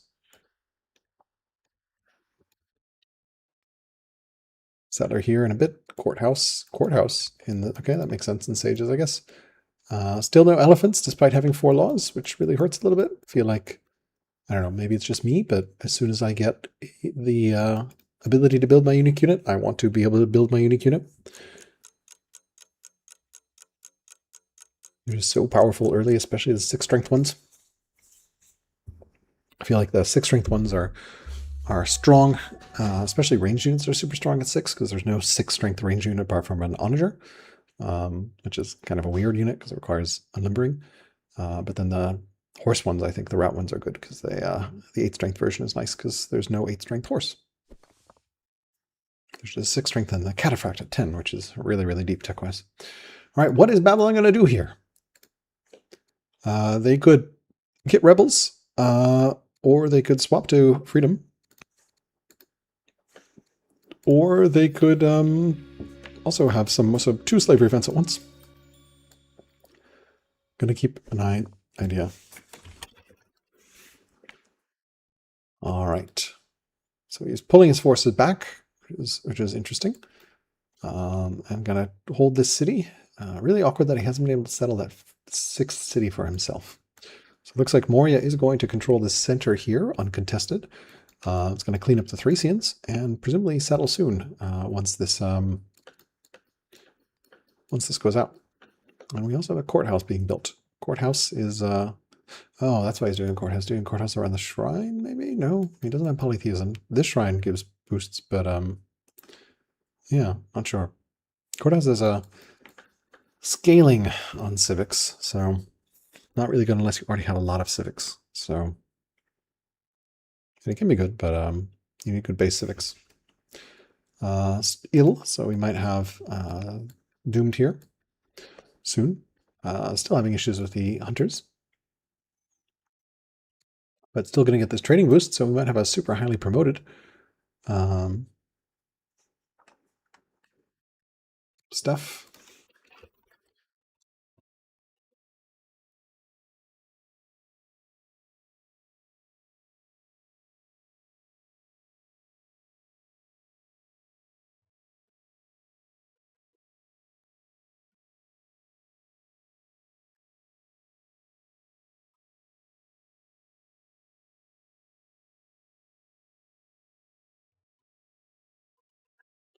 All right, let's take a look here.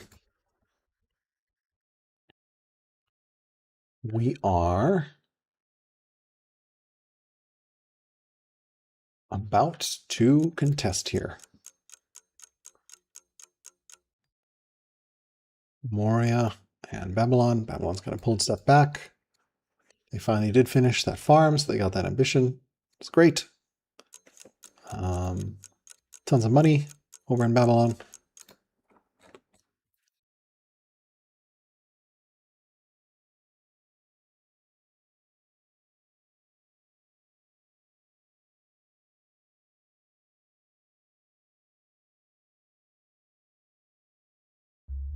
Let's see what Moria does. And he chose stressed. Courtier and civics. I almost always pick courtier here, just because having courtiers is really good. And I think the other nice thing about courtiers is they help you fulfill cognomens. Courtiers are really good on the Great Line, the main line of cognomens. They're very valuable to have. All right, awkwardly no settler yet. A couple of Thracians left. The scout is finally moving around, but not in the direction it needs to go. Really need to go see what's going on in Babylon.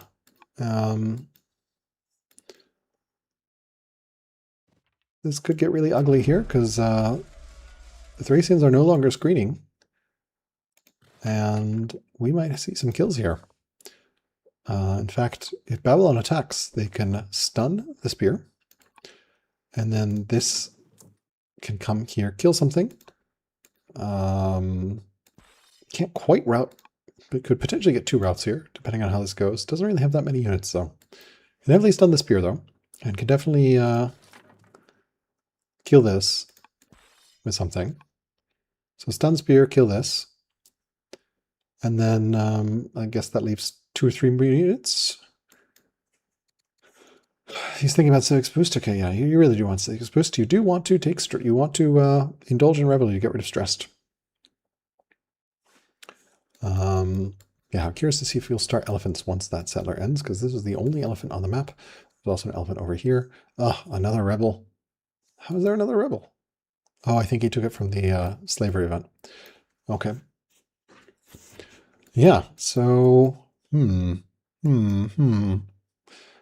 Yeah, he still has that tactician. It's going to be really awkward if that tactician dies. He is ill, so we'll see if he becomes doomed. Although I think Babylon's heir is also a tactician, so we should probably assign him as a general somewhere. He's not currently a general, so definitely want to do that. Yeah, we'll see here what happens in the middle. Should be some conflict here, hopefully. As a caster and a viewer, always want to see some drama and some battle.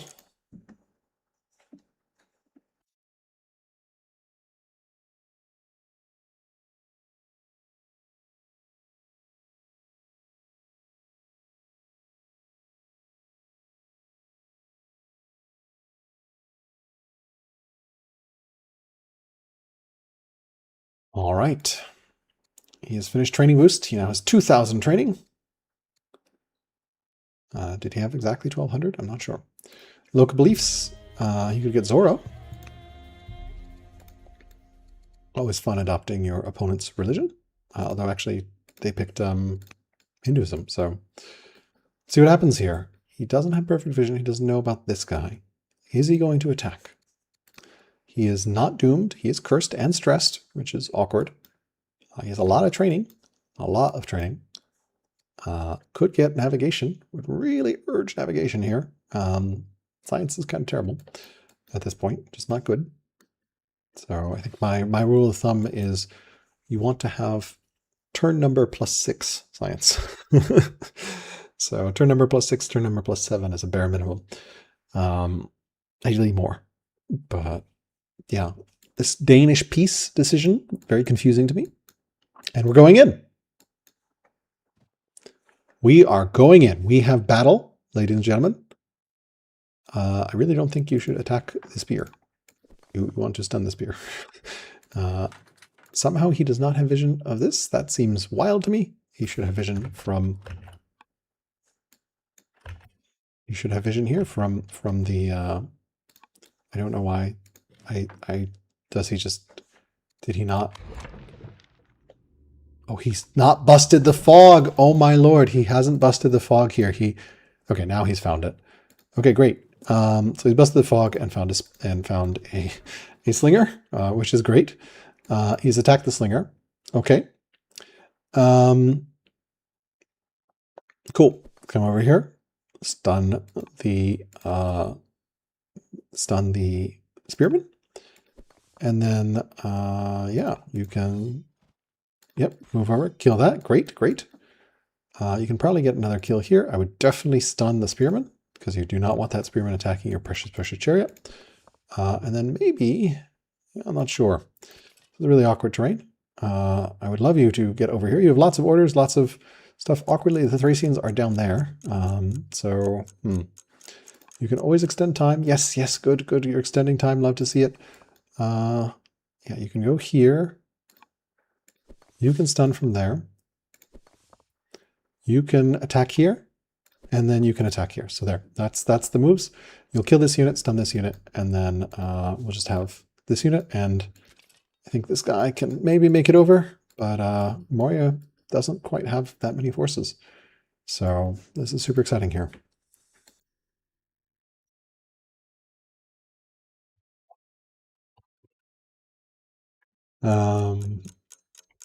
All right, so we do have the stun, but not on the spear.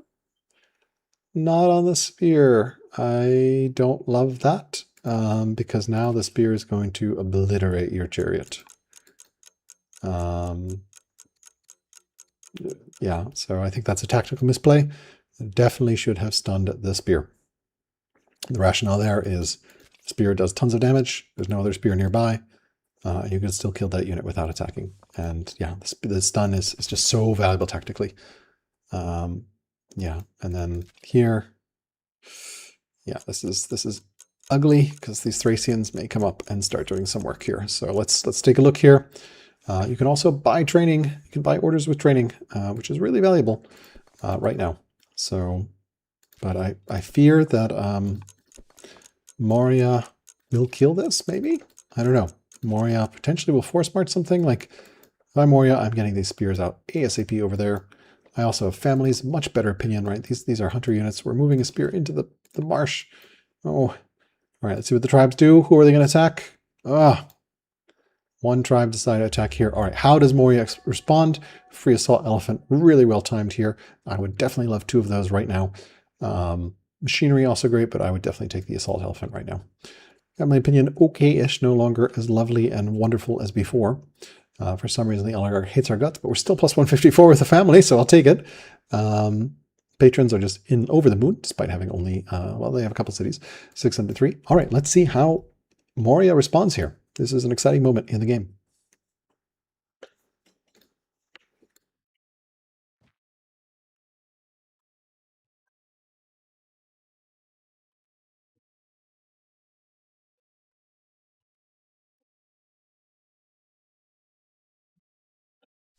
All right, he has killed the chariot as expected. 1, 2, 3.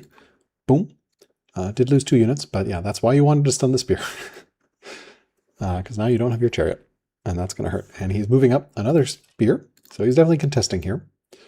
And then hopefully he'll move up another spear and research the other thing. Unfortunately, doesn't have a road network all the way there, and does not have a settler ready to go.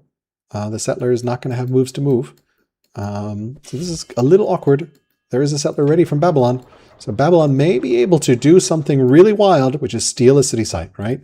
So they could, I would highly recommend stunning this, but you might actually want to just kill this and settle hunters on this. Oh, that would be...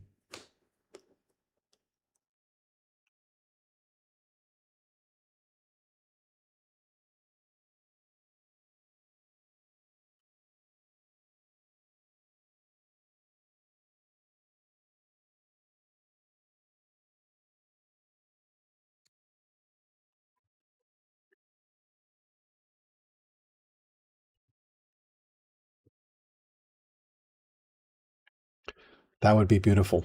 I don't know if he'll be able to hold the city, but he doesn't have any military behind. He does have an axeman and a slinger.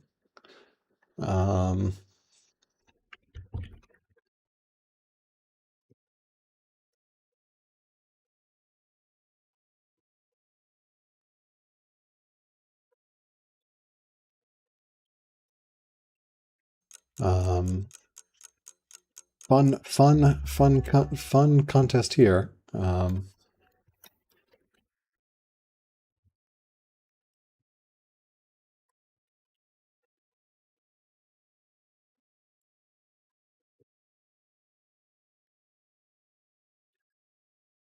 Yeah, does have vision of the spear coming in. Doesn't really have anything. Building a worker right there, probably not great. Might be able to steal the city site.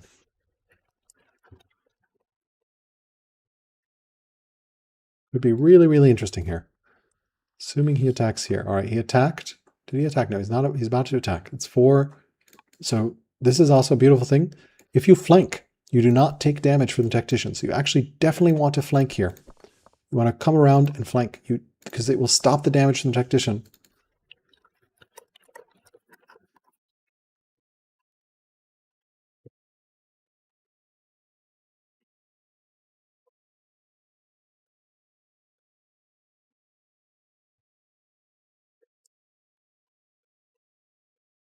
Beautiful. Now he got the right stun, and now he's going to steal the city site. This is great. This is pretty amazing.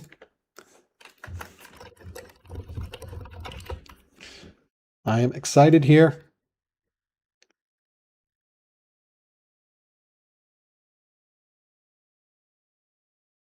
Move the settler. Settler move. You have the orders for it. It's got a huge pile. Hopefully he knows he can buy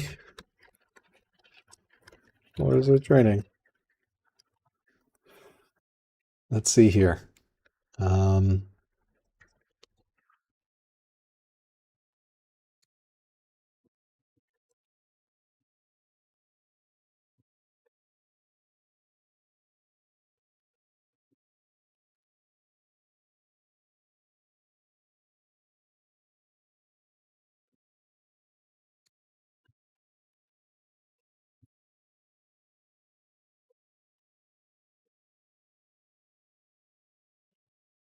Yes, love the stun.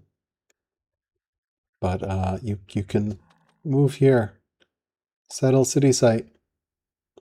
Need to buy. Yeah, the flanks are there. They definitely could have flanked and turned off the tactician, which would have saved a little bit of damage on these units. I don't know about moving this warrior. I definitely think you should settle this city. I definitely think you should settle this city this turn. It's going to magnify the power of your hunters. It sucks that your hunters are unhappy. Yeah, I would definitely settle the city on that spear. Please settle the city. Oh no. Oh, Zenobia can become a judge. Nice. So this is where the Zenobia judge, the Empress of Nippur. So if you make her autonomous, she can apparently become a judge and a rising star, which is kind of amazing. Especially because they have that growth and culture. Like it's so freaking good. I hate how RNG rising stars are. I don't think he's going to settle the city. This hurts. If you're watching this later, brrak, you're doing a great job. Just a couple tactical things. You really wanted to stun the spear last turn, and then you can turn off tacticians by flanking them, and then they do not do any damage to melee units. And then the reason I want you to settle the city is you will be able to take the city, and then you'll be fighting on your own territory, which will make your hunter units stronger, because it'll be a hunter territory. Definitely do not settle artisans there, because artisans, you do not want to frontline artisan city, because artisans get really pissed off if people pillage their improvements.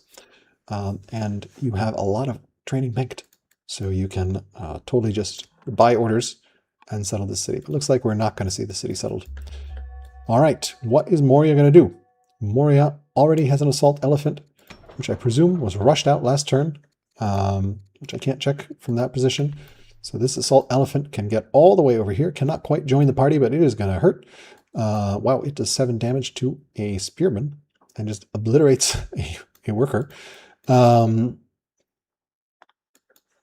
maybe with assault elephants on the way, it might not be right. I don't know if I'm Mario that I engage into this. I feel like if I send a unit into this, I mean, I guess I can kill a warrior, and I know I have more coming, and I got spears, and he has archers. I can force march onto the city site, get my settler up there. I'm also really order constrained. This is pretty tough. Some travel events, ambassador, and some tech upgrades or stat upgrades. Let's see what Moria does here. And unfortunately, his sage's opinion has gone completely to trash. Looks like because they swapped to Zoro. And the Zoro leader still hates their guts. So what happened here? Oh, their entire family is Zoro. Because the sage's holy site is over there. That makes sense. So yeah, that's not great. Fortunately, he does not have too many sages units. A couple, I guess. So yeah, angry family. That's not great. These spears are underpowered. All right, I heard something. Okay, he's putting his judge leader as a general. Interesting.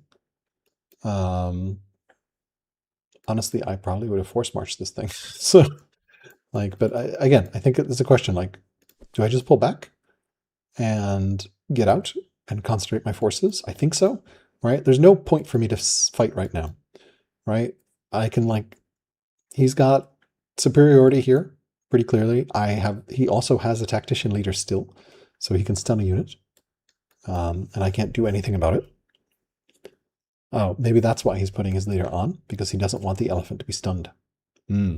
Smart. Okay, so he can do that. So an unstunnable elephant. Still one Thracian. Two Thracians over here. I wonder if they're going to kill this scout. Yeah, sort of an exciting situation here.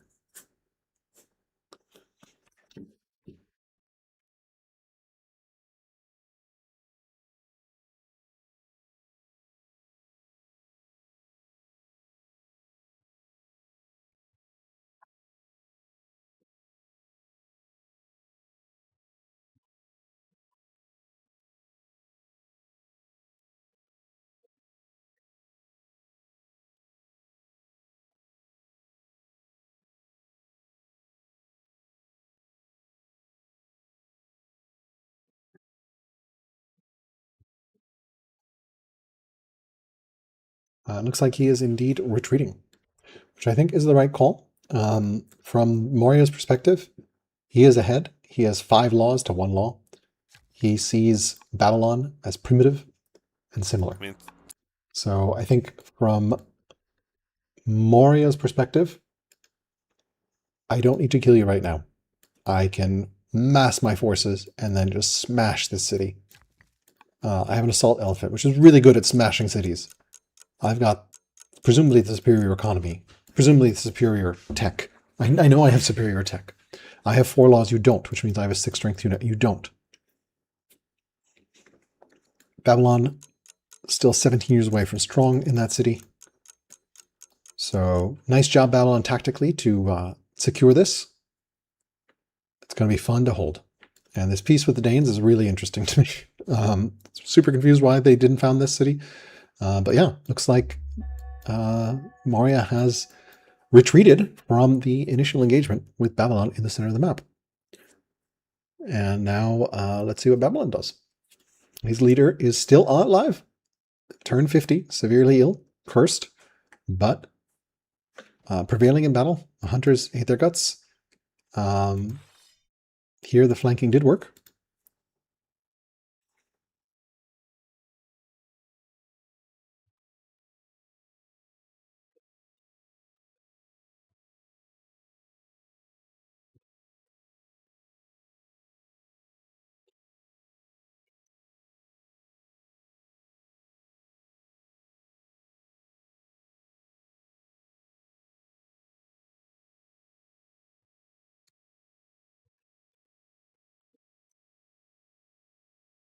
All right, Spearman down and unlock the victorious.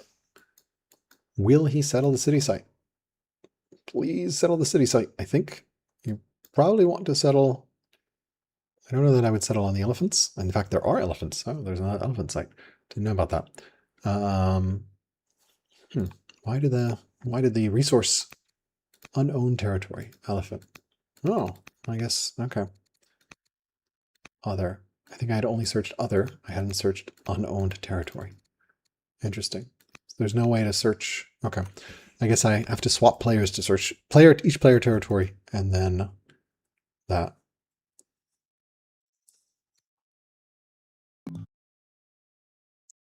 All right. He is moving this. Force march and settle. Force march and settle.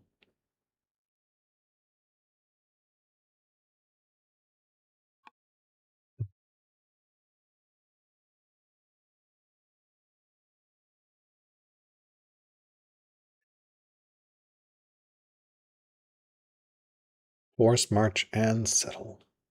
Still think Moria is going to prevail here because they can just build up a force that Babylon will not be able to answer. Babylon is just building an axeman right now, still has some issues with that rebel, I guess, from slaveries, might have some more rebels from hunters. Has locked off their own expansion with the peace with the Danes. And yeah, we've got an elephant building and two elephants being researched. There's going to be 4 saw elephants. And Babylon does not have phalanx, which means they don't have anything to do to deal with that elephant. And that elephant is just going to wreak havoc. And now killing the Thracians instead of settling the city. Does he know about Force March? I hope he does. There's a button to Force March. You can press this, it burns training, and then every other move takes 2 extra orders. But it's worth it in situations like this. It's very useful. Yeah, you can also buy orders by clicking on this. Anything buy orders with training.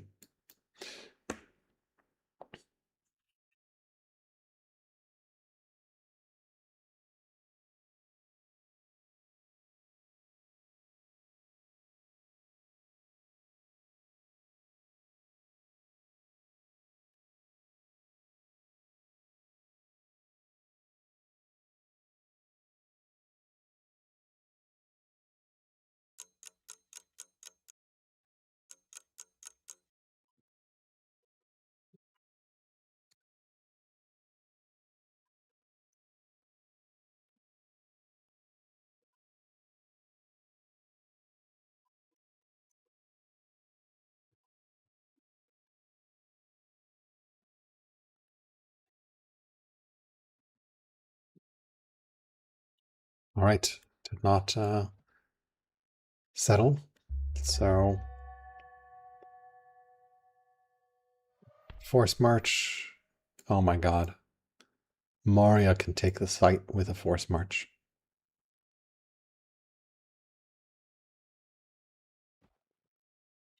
Babylon does have right? Babylon does have Felix. Right? No. How did I guess that the it's a Merc Felix? Where did that spear come from?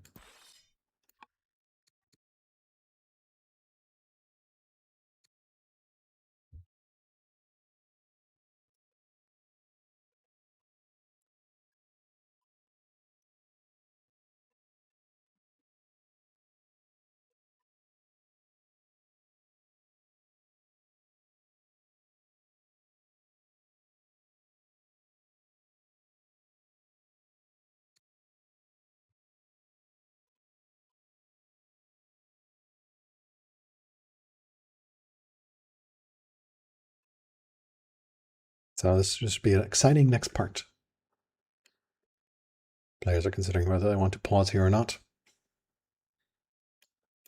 We're about 3.5 hours in, so yeah.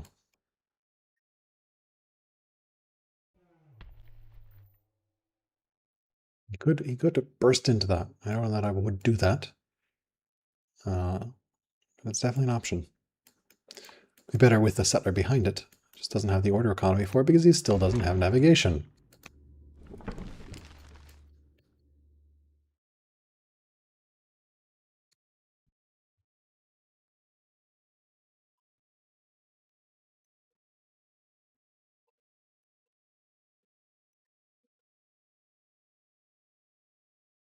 All right, they're going to pause here.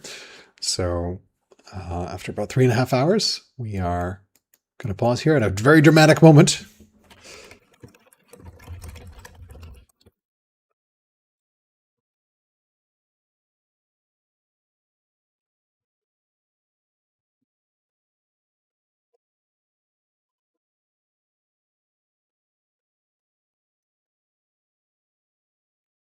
All right. I will also paranoia save.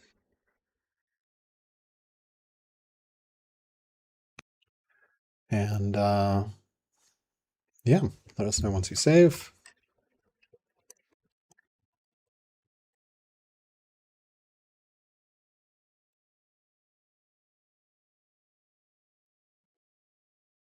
It was 9:30. Wow. Time flew. It was fun. All right, save complete. All right, then we will do a quick stat review, and that is going to end this cast. So stat-wise, JCT has lost 5 units. brrak has killed 19. 5 camps cleared for JCT versus 3. 5 laws for JCT versus 1. 13 techs to 8. 49 years on their ruler. 1 courtier. No ruins because ruins are disabled. 56 to 24 improvements. 225 worker turns to 85. And 1 wonder. Growth, civics, training, culture, happiness, science, money, science. Let's take a look at science a little more closely. We've got a pretty big science cap, 700 and almost double income. Money, pretty big money gap. Babylon actually has more money in the bank. No, Mario has actually surpassed. So lots of money on this map. Orders. Babylon actually was, yeah, leading orders for a little bit, but pretty big order advantage for JCT. Food, big advantage for Babylon. That's narrowed. Iron, stone, pretty close actually. No, actually, JCT, notice. So this is actually worth pointing out here. Because those quarries came down so much earlier, right? He managed to get all these early quarries on flatland, arid quarries, just six stone each, not amazing. He managed to, he's ahead in total income because he managed to get all those quarry income there. And wood, no one has any wood income yet. Military score, actually pretty close, but this is going to change as soon as we get those elephants on the board. And then territory owned, explored, resource prices, just food up and to the right, legitimacy, family opinion, all over the place, and religious opinion. All right, that concludes this stream. All right, it is great. Really exciting to see these players play. Really loved this rushed elephant. Indeed, it was rushed. We can potentially see another rush. And then, I would really, really love to see this free assault elephant instead of machinery. Because I think you can probably win the game off 4 assault elephants. And yeah, I'm really unclear where that, because Babylon does not have phalanx. Correct. Does not have phalanx.